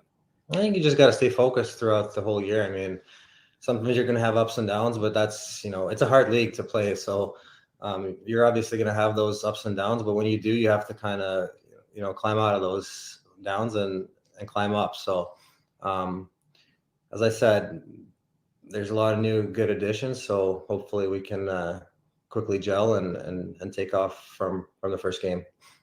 Vlad, you've played in this league a long time. You know a lot of these players. Was there anybody when you got to Winnipeg that jumped out at you in terms of a skill set, and you were like, wow, when I'm actually practicing with this guy and playing with this guy's skills are kind of off the charts. I wasn't anticipating just how good they were. I mean, there's a bunch of superstars on the team. I mean, you look at Kyle Connor, his shot, and Mark Scheifele, his skill set and his vision. You look at Morrissey on D, what he can do on that side of the ice, and dance around guys. So yeah, you look at their work ethic and it just surprises you, and that's how it should be. And guys look up to those guys, and that's how it should be. Vlad, you've spent the majority of your career, I think with the exception of, let me do some quick math, 20, 35, 44 games you've played in the Western Conference, not including the playoffs. So you spent the majority of your career in the East. What was the big difference you noticed, if there was one, when moving from an Eastern, where the majority of your games are played against the Eastern Conference versus the Western Conference? I think the travel was the biggest part. It's longer flights. You spend more time on the plane. So I think that's the biggest difference. But hockey wise, I think it's all teams are pretty much the same way now. Everyone plays, that, defensive style and doesn't give up much. So yeah, I think the travel is the biggest part. And the travel is inevitable. It's one of those things you can't make the distance between Winnipeg and Los Angeles any shorter. But do you do anything personally to try and sort of mitigate the impact of that travel, or the team and the sleep science and all sort of those new approaches that are at least probably relatively new in the last decade or so? Yeah, on the plane, I usually try to sleep right when I get on it. Honestly, whenever we take off, I kind of just doze off. But if I can't sleep, I usually read or watch TV shows or movies. Nothing really out of the ordinary. I know, Vlad, you've been in pro hockey now since you graduated from London Knights, I think about 10 or 11 years already. So are you at the point in your career, like, how has already 10 or 11 years elapsed, and now I'm kind of at the midpoint of my career? Yeah, time flies.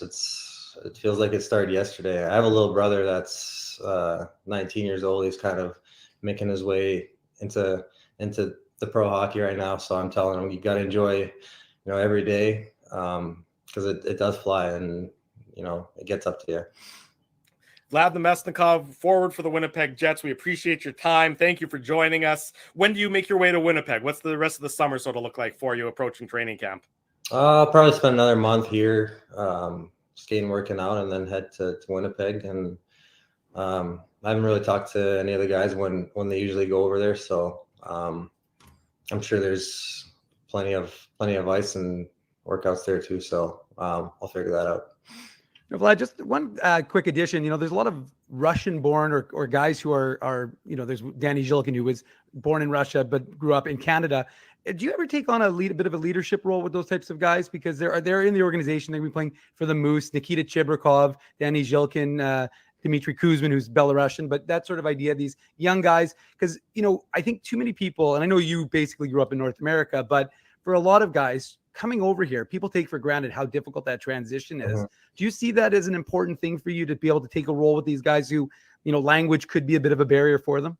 Yeah, for sure. I've went through this with the Russians on Tampa.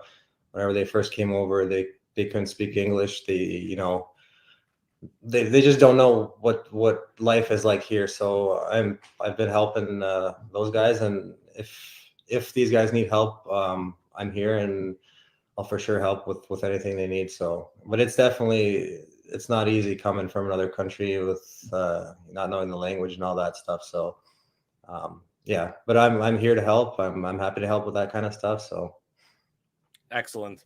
Vlad Namestnikov, thank you for joining us on the Illegal Curve Hockey Show. Vlad, best of luck with the rest of the summer, whatever fun stuff you have in store, and we'll see you in Winnipeg for training camp in the not so distant future. Thanks for having me. Alrighty. Thanks, Vlad. Thanks, Vlad.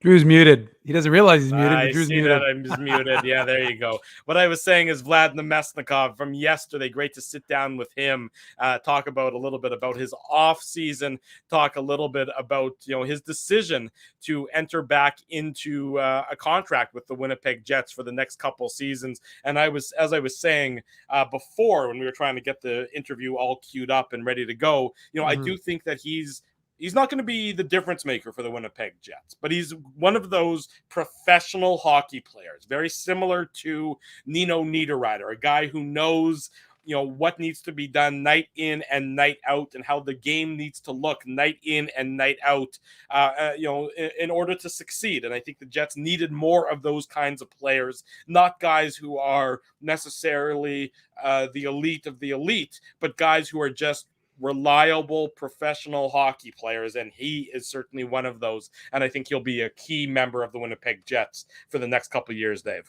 Yeah, for sure. And I do, again, it's funny. It's the last question I asked him about that idea of mentoring. And he talked about how it's, it can be difficult for guys. And we take it for granted, right? Guys come over here and they play. And look, a guy like Dmitry Kuzmin played in Flint for a couple of years. So he's been in North America, but it's still an adjustment for these guys. Nikita Chibrikov got to Manitoba when did I report that, Drew? Was it May?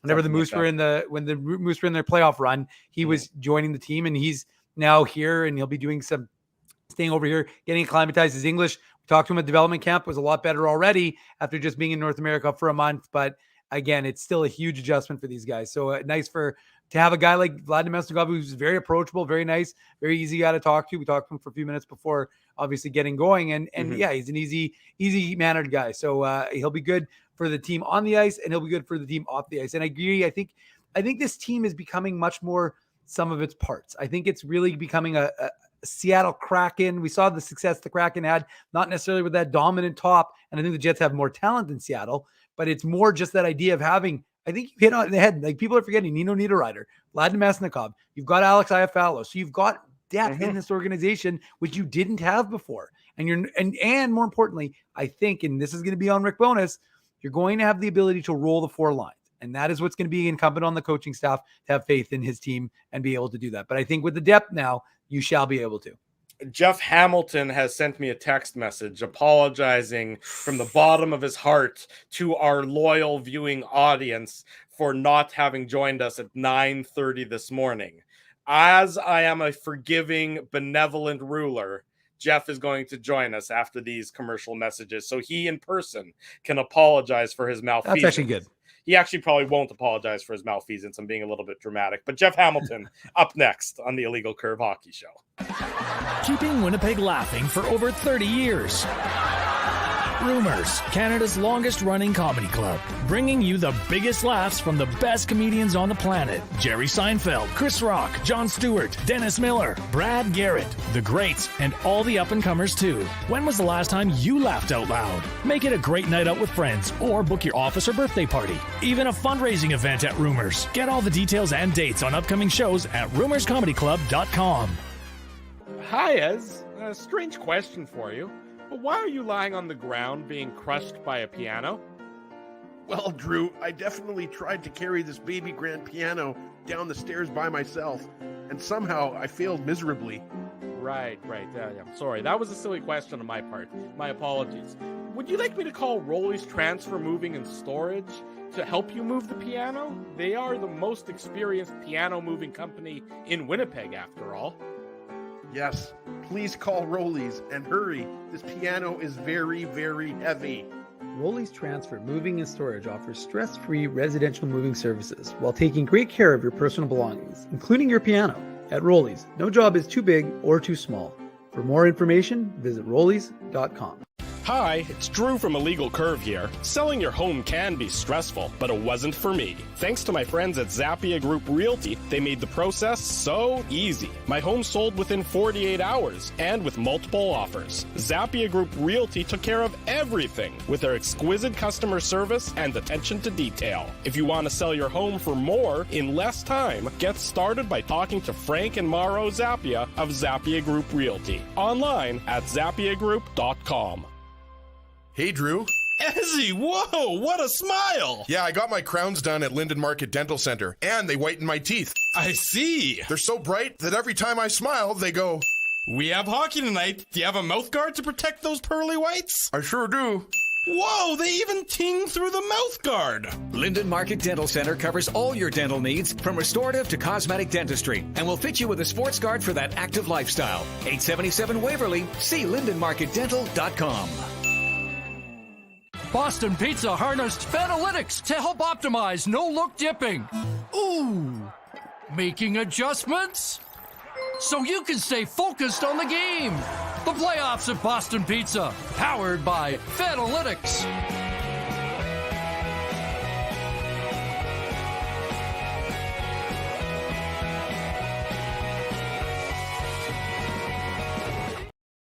Bottom of the hour. Welcome back to the Illegal Curve Hockey Show. Drew Mindell, Dave Minuk with you on this Saturday morning. A reminder, next Saturday, the final Illegal Curve Hockey Show before we take our August hiatus. We'll be here next Saturday. Then we will return the Saturday following Labor Day. So 5 Saturdays without us. If you are in desperate need of us, which I totally understand, we have about 15 years worth of archives that you can feel free to go through to fill the void in your life that will be Dave M. and yours truly not being around with you on a Saturday morning. But we will return shortly thereafter in September, and we will bring you all the latest Winnipeg Jets talk. And of course, as Dave mentioned before, if something arises, if there's something newsworthy, if Dave M gets the boost of energy and wants to conduct a one-on-one interview as only he can, you will see it on our website, illegalcurve.com. You'll also see it here on our YouTube channel. So you never know if and or when we're going to pop up in August, but we will be around. And if we're not, we'll be there in September shortly thereafter. But Drew, they do know, they will know, and that's because they've subscribed to the channel and they've hit the like button on these videos. Please do. And more importantly, you ensure that you have the post notifications on to ensure that you will be advised when new content is coming your way, including our interview with Vlad Namestnikov, which will be separately posted from the show itself. So we'll have that up tomorrow. There you go. Speak of somebody who's a little bit delayed. Wow. Now, I want to know, you slept through your alarm, like you said, which is nice enough that you set an alarm to try and join us. What were you doing last night that was so rowdy that you that you managed to sleep through an alarm? That's the question people want to know. Were you out gallivanting until the wee hours? I wish I could share some epic off the screen story for my inexcusable absence from the early slot, gentlemen. I would argue maybe even the primetime slot, as I'm sure fans are drooling for the show well before the start time. But I'm embarrassingly absent of such a story. Not only did I sleep through the alarm, Drew, I was up this morning at 6 a.m. Doing things and decided to but was a little bit tired and decided to take a little bit of a nap and slept through it by I was looking at like a 45-minute nap before I was getting up for the show. And then I look at my phone and you see your text message and I get this fear of God in me thinking I'm never going to be allowed to be on a Legal Curve hockey show again if I don't get my arse up right now and in front of a computer. But here I am, done the quick shower, quick hairdo, ready to talk Jets, ready to talk anything besides perhaps maybe my last 120 minutes.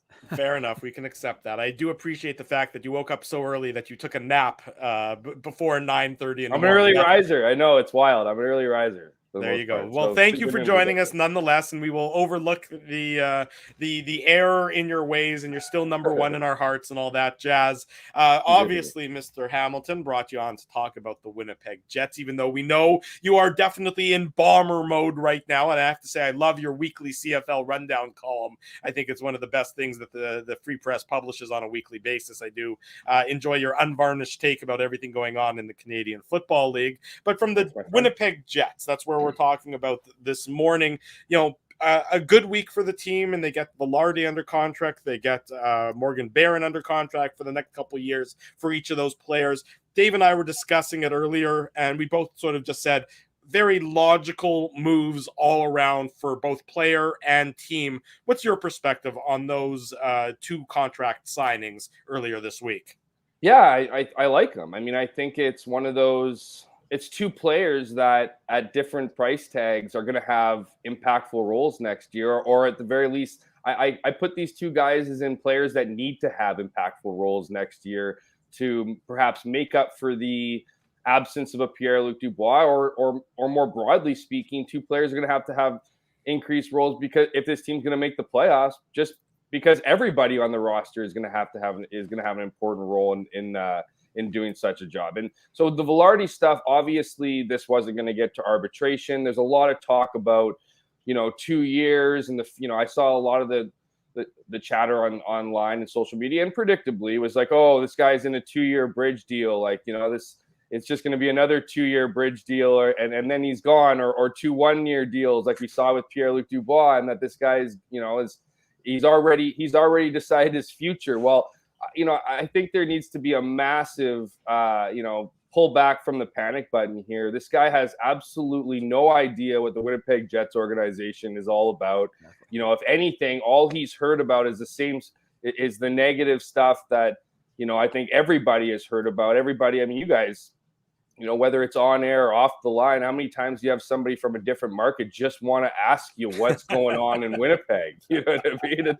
So imagine actually having a invested interest in the city and in the organization. And so, while the 2 years might seem, and I'm not saying very possibly, but possibly could be this could be the end story for Velarde in a few years. Maybe he does do this depending on what happens in the next 2 years. But to me, this was to get him in the door, to, get that bridge deal done, show him what you're all about, get him in the organization so you could be talking a long-term extension, in a year from now. And so the other part too is Velarde, if he's going to sign a long-term deal, he wants to have where his value is as high as possible. This guy's coming off a career high 41 points last year, and I believe 63 games. I mean, there's not a lot. While he did take steps in his career last year, he's going to take more steps. So his value is going to be higher, assuming he can continue this upwards trajectory. So it's a win-win for both the team and Velarde, in my opinion, in that he's under contract. He's on the team for at least obviously 2 more years at a reasonable number. But next year, depending on how he does, and assuming he does well and continues to climb and gets opportunity with Winnipeg, well, you're talking a bigger contract and possibly a longer term contract. So I think that one, is a tidy piece of business. The Morgan Barron stuff, is it just me, or did it seem a little low? I don't disagree. And it's not. It's you look at the numbers, and I don't think he's warranting maybe a $2.5 million deal, and so maybe we're talking $500,000 here on a tab. But there's a lot of people, I think, quietly interested in Morgan Barron around the league. And to me, obviously doesn't have that leverage just yet in his, his contract situation or his status right now. But, whenever I hear about trades or rumors, Logan Stanley's always linked in all of them. Like, it's like, he's almost like a throwaway piece in some of them. But Morgan Barron has garnered interest elsewhere just for his unique skill set. And he's one of those guys. He's one of those guys, I'd argue, that the Winnipeg Jets are looking for in return right now in trades. They're not going to get, that high-end player from, a Connor Hellebuck or that, an equal player, we'll say. And same story for Mark Scheifele. It's just hard to find that equalness in that trade if you're going to do a player per player, right? However, they're trying to get like a variation of Morgan Barron. It's not exactly the identical game of his, but the situation that he's in the NHL where he's done enough to suggest that he's going to do more and he's going to be an impactful guy, but he's done almost not enough to warrant that, okay, we need this guy kind of thing. And so I think it's kind of one of those guessing games that you're hoping that you're budgeting on him improving. And Morgan Barron, while he certainly endeared himself over the playoffs with the stitches, and it seems to be it will probably be attached to him forever. Like a lot of the stories I read about the signing just went into detail about how he got cut. You know what I mean? Like it was like that was his, after you got past some of the stat lines, it's like, oh yeah, this guy also came back from, getting sliced up in the playoffs. So, I do think that it's a great pick. It's a great contract for the Jets. I think it's a prove-it contract for Morgan Barron. And I think, from his side, he's probably looking at like, look, I get a lot of opportunity with the Winnipeg Jets. He looks like he's solidified a spot on that third line. We'll see. And if he can continue to grow, then he can see, like the Brandon Tanevs, the other people have kind of walked through, the Andrew Kopps who have walked through that, that stepping stone, if you will, to a bigger contract. And but in the meantime, with where the Jets are salary cap wise, I think, the Morgan Barron, certainly that contract is works for them and works for what they're trying to achieve at least through the next couple of years here. Jeff, there's Andrew Ladd, there was Blake Wheeler. And the question is, who will be the next captain of the Winnipeg Jets? I know some people say it's not important. What are your thoughts? Is it important? Because look, at the end of the season last year in the media availabilities, not one of these guys wanted to say it wasn't Blake Wheeler, even though he didn't wear the C. Well, he's no longer on the team. There is an opportunity for someone to wear a C. So do you think, it's super important? Do you think it's something that gets done before the season begins? And again, I'm still on the Josh Morrissey train. I mean, he's signed the longest. Adam Lowry has less term than Josh Morrissey. And I think Josh Morrissey is, that guy he's the most measured guy on the team, probably the most well-spoken. Lowry is very close along those lines, but in your mind, is it something that's important? Do you think it's something that gets done before training camp or at training camp? And if you had to pick, who do you think is going to be wearing it ultimately? I do think I do think as a general rule, it's not necessarily important. I do think it's important for the Winnipeg Jets to just have an established leadership structure. I mean, would I be surprised if they go into camp next year without a letter? Like, would they do something like they did with Blake Wheeler? Would they have this announcement and announce the captain of the team ahead of training camp, or maybe get some buzz going in the summer, or what, over here? That would have to be over the next 6 weeks or so. Like summer's coming to a close. Unfortunately, don't mention that part. Yeah, I know it's brutal. I think I wouldn't be surprised if they started training camp without one and then ended training camp. Like, I don't think, I could be very much wrong here. I don't think they're going to do that formal announcement thing. I think it's going to get back into, the swing of things and then maybe announce one out of camp. I'm sure Rick Bowness has an idea over his last full season with the team, who he believes should be the captain of this team. How much that, if any, might have changed in the exit interviews, because I'll be honest with you guys, this on outside of actually mentioning Blake Wheeler as the undisputed captain, if you will, or still the captain, regardless of what happened, the previous offseason, I thought it was interesting to see not one of those guys Adam Lowry and Josh Morrissey stick up for their coach. Even just show some level of accountability. You didn't have to agree with with how he delivered his message, but the fact that neither of those guys, who I think are the two front runners for the captain, acknowledge that while they could have, he could have handled it or said it or delivered it better, the message was still true. You know what I mean? There was still that lack of accountability that I think, you need from or accountability level of accountability you need from a captain that wasn't there during those interviews. And so, I think it is between those two. I still think it's Adam Lowry. I was advocating him last year. I just think he's universally liked in the locker room. That's not to say Josh Morrissey isn't. Of course, Josh Morrissey is universally liked. I think Adam Lowry has the ability to handle the responsibilities of a captain outside of the locker room stuff probably better than Josh Morrissey. And I say that because when things start, when things started to go badly, around the All-Star game, I mean, everyone, kind of considered Josh Morrissey as the captain on the Winnipeg Jets. And I say that from a media standpoint, because if things didn't go down the way the Jets wanted them to go down in a game, Josh Morrissey would be called on, and you could see that stuff wore on him. It wore on him over time. And he needed a break. He got a week break from the media before he went to the All-Star game to get a whole bunch more media. And so I'm not saying that being in front of the media and all those things is the de facto number one determination of who should be a captain, but I do think that plays a role in it. And I do think that Adam Lowry has the better ability to handle that. And the burden, and I'll emphasize burden, as that part of the job, because we saw it with Blake Wheeler, and that became an issue. You know what I mean? That became an issue over time, and it certainly was a burden. I wouldn't want to add a burden to Morrissey's game in a way that I think would affect his game than I would with Adam Lowry, who I believe can handle both of those roles. I agree wholeheartedly with that last sort of comment you were making there, Jeff.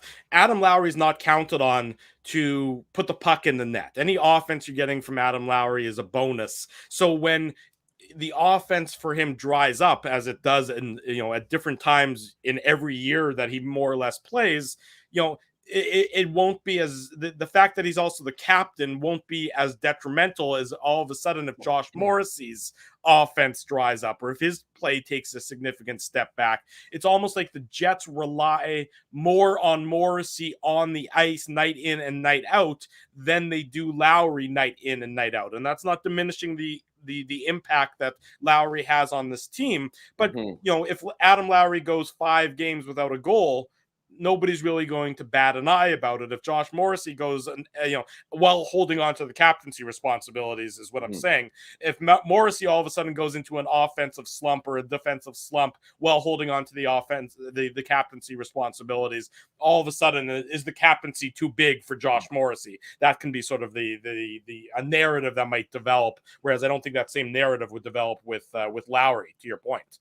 Yeah, and I think that just speaks to the burden part, right? Where it could be going swimmingly like it was the first half of the season with the Winnipeg Jets, because everybody wanted to talk, because everybody talked about the bonus effect and how the leadership group was fixed and how great the team was. The pledge, and all these things. Where's the pledge now? It's still there. For the record, the pledge is still in the locker room. I can tell. Yeah. I can attest at development camp we saw the pledge still.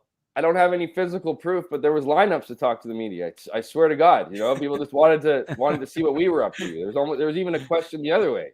They were asking us to join their fantasy football leagues. Yeah, exactly. They were looking for our advice. Yeah. They were reading. But yeah, that's part of it, right? Because when things don't go well here, we've seen the difficulties that exist within the locker room, right? Winning cures everything. Well, losing for this team certainly hurts a lot. And so I do think there's a burden there. I do think of the relationships inside the locker room. Again, I'm not trying to stress or suggest that Josh Morrissey doesn't have that allegiance, but Adam Lowry, like in scanning players during this process, it was always things I would ask players kind of after an individual interview, just, I'm not going to quote you, just looking like who you think should be the captain of this team next year as we were going, getting later in the year. And as kind of the question became a little bit more prominent as the year went on. And I'm telling you right now, I got everything from it would be an absolute shock if Adam Lowry didn't get captain, to this guy needs to get it. It's just the dynamic in the locker room. He's universally respected. And there's another aspect of it. And again, it's not an end all be all, but it's these little pieces that add up to the argument for Adam Lowry, is that who's the guy who sticks up for the teammates on the ice every night.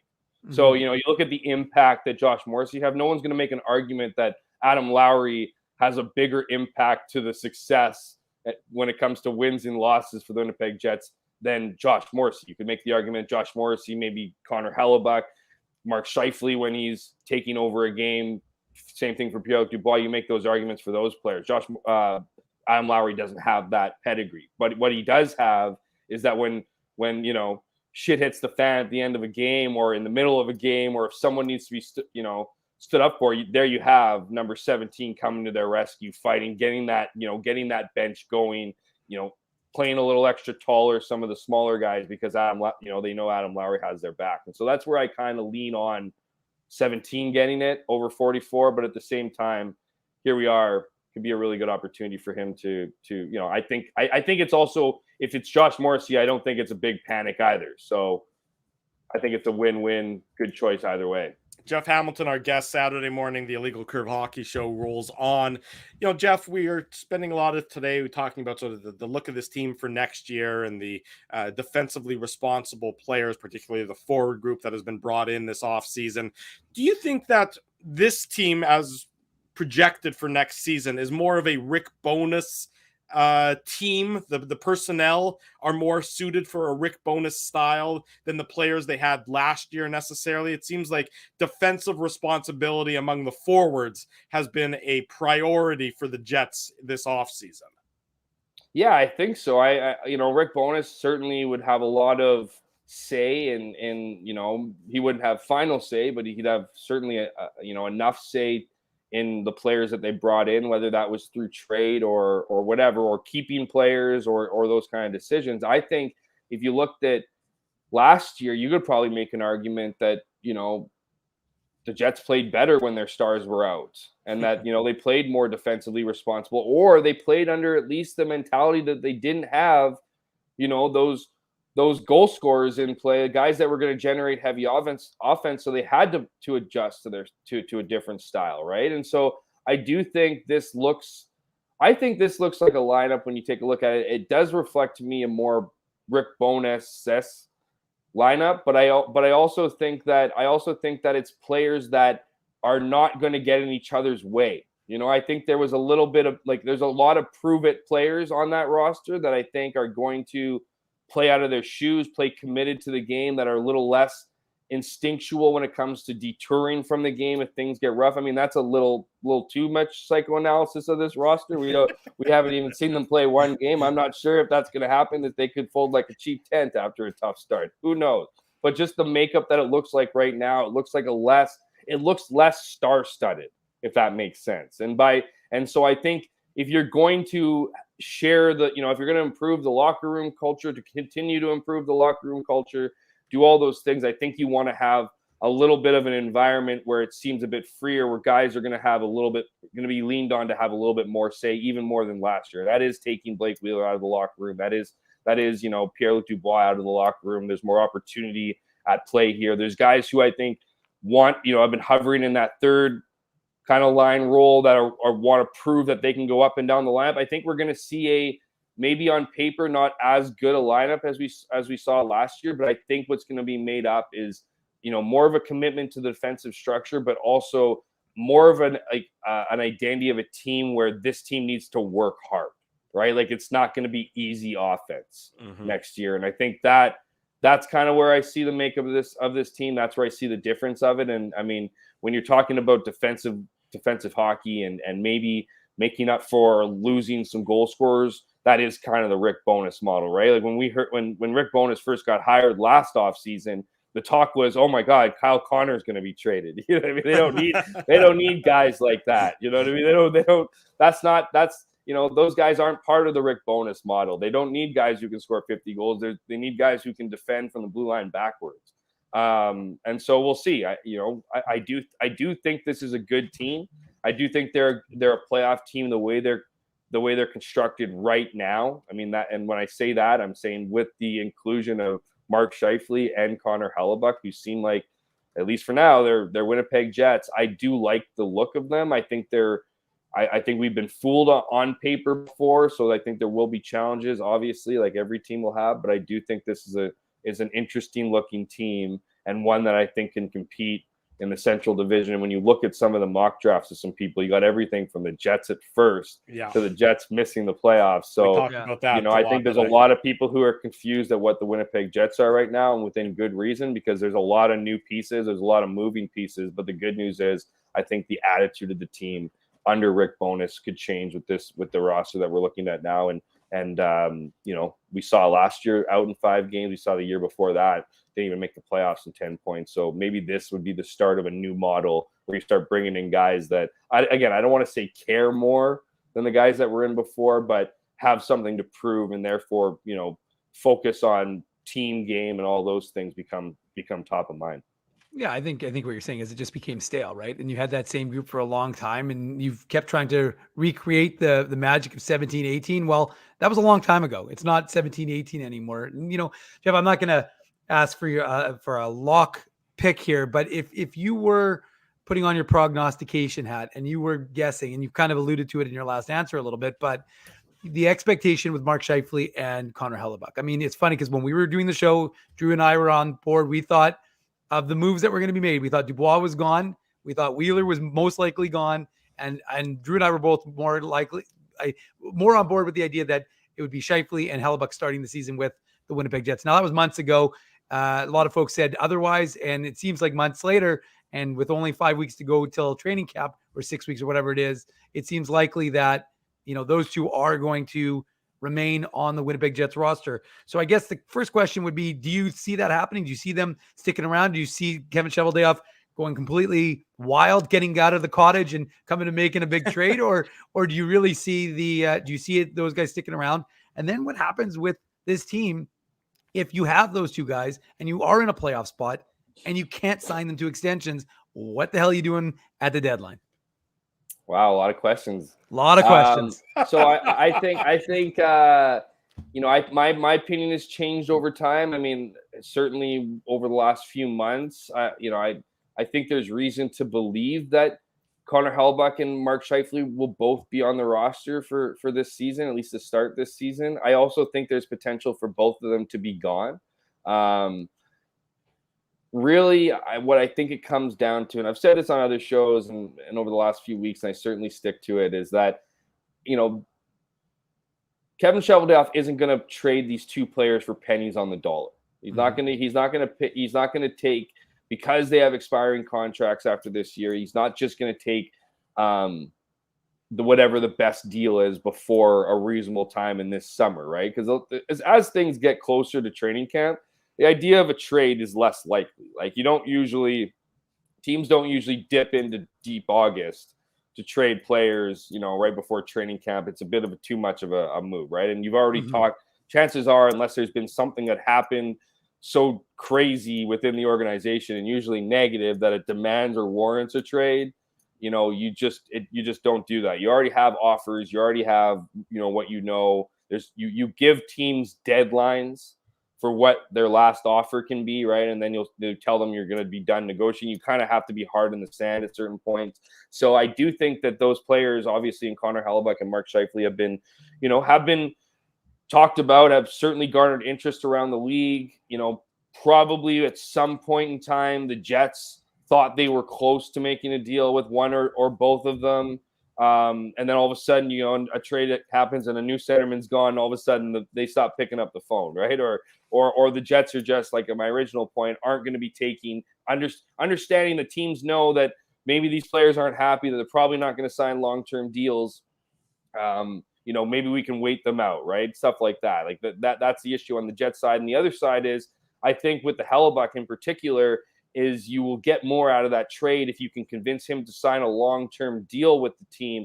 I think there's just more teams out there that are hesitant in signing that long-term deal. Like, who wants Connor Hellebuyck for 8 years, right? I mean, I don't know how many teams would want that, and that's really the benefit, I guess, of the Jets having that. I mean, the Jets could sign him to a smaller deal, but at least have it done, and that could add to a trade. But that's really the reason why you do sign and trades, is to get that maximum 8 year. But I think it's an interesting one. I do think there's more potential for Hellebuyck to get traded. I look at teams around the league, and I look at New Jersey, as a team that's obviously shown some interest, and Hellebuyck reportedly has been interested in that side. I still see that as a possibility. I keep thinking that if it's not going to be a sign and trade, because that's what I think. If it's New Jersey, it's a sign and trade. I keep looking at Toronto. I keep looking over at Toronto, and I keep looking at their issues with goaltenders. And while, there's buzz out there, and it certainly has some truth to it, that Connor Hellebuyck's looking for a long-term deal south of the border, he's still under contract for another season. And so would that be appealing to Toronto, who is trying to continue to build something there, has obviously had issues in net, has a guy in Nylander who I think if it was a trade, I would probably say Nylander doesn't come to Winnipeg. There'd have to be a third team involved in this trade, that Winnipeg would probably get compensated for picks of some kind, maybe some players.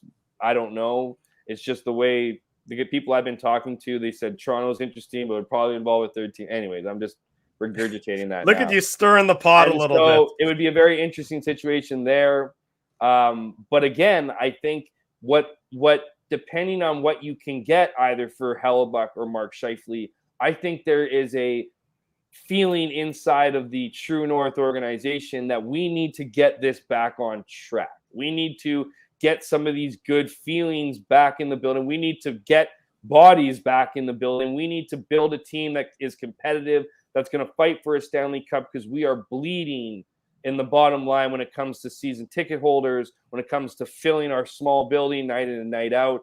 How much would a playoff run do for the city, do for the bottom line, all these things. And I think you have Mark Chipman on one side, who's trying to weigh the importance of having a winner here and rejuvenating the city after some tough years among the fan base, and especially with the potential of max exodus this offseason, to kind of weigh the importance or the value of that. And along with maybe the hockey sense of, hey, well, we need to, we need to be smart about this. We don't want to have two probably arguably the most impactful players on our, in our organization leave for nothing. That's not going to go over well. And so to answer the last part of your question, Dave, if they do bring both of them back, well, now you're at a situation where if you get to the trade deadline, and this is where it gets a little bit tricky, obviously, if you get to the trade deadline, you might be getting more during that time for a Hellebuyck than you would right now. You know what I mean? There might be teams when they get to the trade deadline, get desperate, want to throw out their futures for their present, all these things, get crazy. There's bidding wars because all of a sudden this guy is going to be the, think about adding a Connor Hellebuyck at the trade deadline. If you have goaltender issues, it's just like, it doesn't get much better than that. It's like adding UC Saros or, whatever. It's just, a guy that can take over and play that huge role for your team, obviously. But obviously, if you're in a playoff position, and I think it would have to be, and this is just plain hypothetical, the Jets would have to be dominating. Like, I mean, first or second in the Central, preferably first, obviously, like showing clear signs of moving up to keep both of those guys at the deadline. If you get into a situation like we got into last trade deadline where the wheels had started to fall off, they hadn't completely fallen off, but they were starting to fall off, that's when you need to make a smart decision, get rid of, trade those guys, and then hopefully be like a Nashville, and hopefully you can hold on, but achieve that last playoff spot. Because right now, unless you can see yourself as a top echelon team, and I think that would be what you're looking at, obviously, through the first good chunk of the season to the deadline. That's what the Jets would obviously be looking at and evaluating. But it would be a horror story, I think, if you got there and there was, they were really, really good and you couldn't trade them, or they were really, really bad and you didn't trade them, and you didn't get the value that many fans were hoping for and would have argued for and believed in given the full year. That would be, wouldn't be as strong maybe at that point than in the summer. Last question for you. Jeff Hamilton, our guest on the Illegal Curve Hockey Show. We're into overtime here Saturday morning. How concerned should I be about the Bombers' offensive line? Did you watch last game? Yes. Yeah, I don't think you should be concerned. I mean, look, you don't think I should be concerned, really? I mean, that first half they were getting pushed around pretty good. It was only the second half that they were able to establish the run. Yeah, you know what? I think it's one of those things that I think fans just need to come to grips with the fact that the Bombers are going to have closer games than they, and they're going to, like last year they won. If you look at the last 2 years, I really do think that 2021 just completely shifted the fan base's mindset, right? Sure. All they remember is at the end of 2019, the Bombers were dominant in this improbable, unbelievable, run to the Grey Cup where they played 3 road games to snap that curse. Then they were super hungry for 2020 to come back and defend that cup. They couldn't do that because of COVID. And then 2021 hit, and the Bombers made a joke of the CFL. They won by like an average margin of like 18 points a game. Yeah, and I think that set the expectation.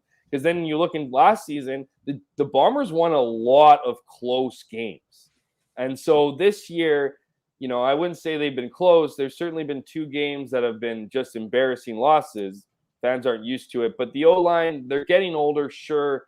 I still think they're a dominant group. I still, you ask Zach Collaros and what else is he going to say? But, he wouldn't want to play behind anybody other than that group. And, I think the good news is they have, guys like Tui Eli and Liam Dobson that they can bring in, right? And that they can, so I think my at least according to my email inbox, the concern is that there's no one in behind these guys, that they're too old. I think the Bombers are doing a fine job.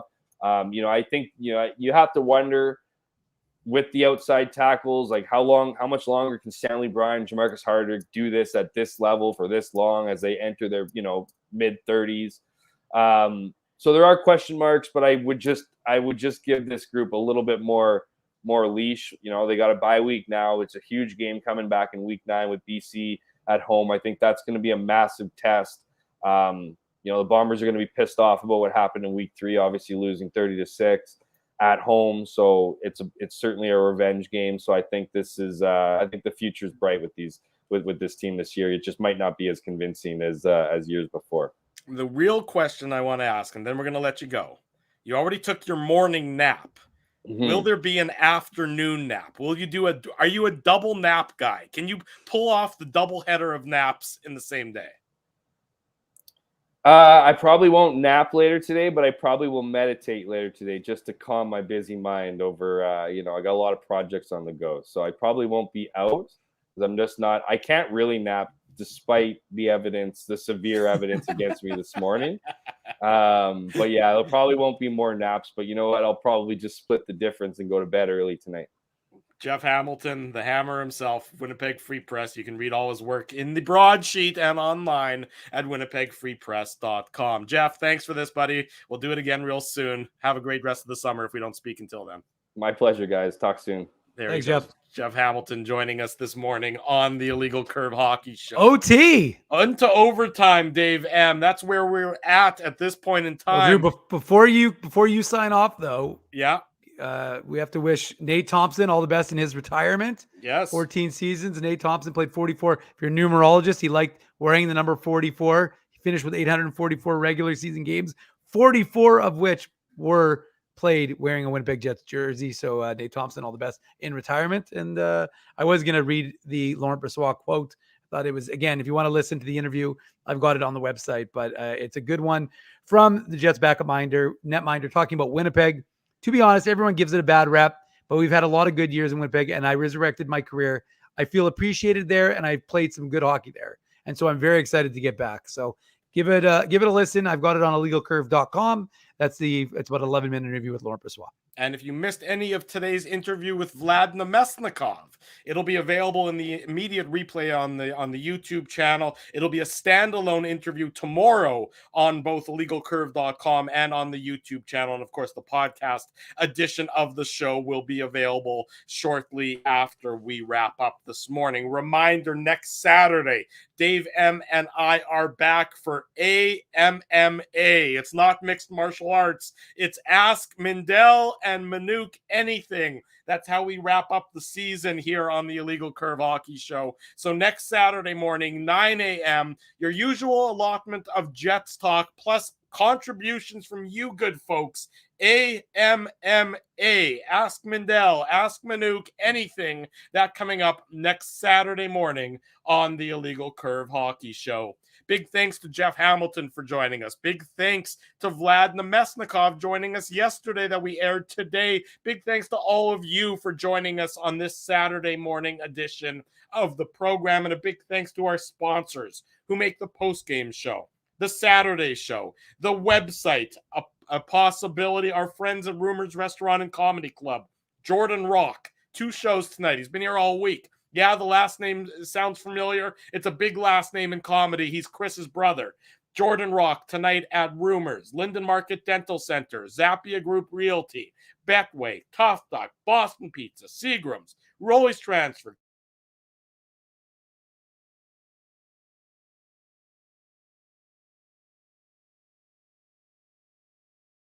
host Drew Mindell. Thanks everyone for joining us. We'll see you again next Saturday. Be safe this weekend. If it's Saturday, it's the Illegal Curve Hockey Show live on our YouTube channel and all of our social media platforms.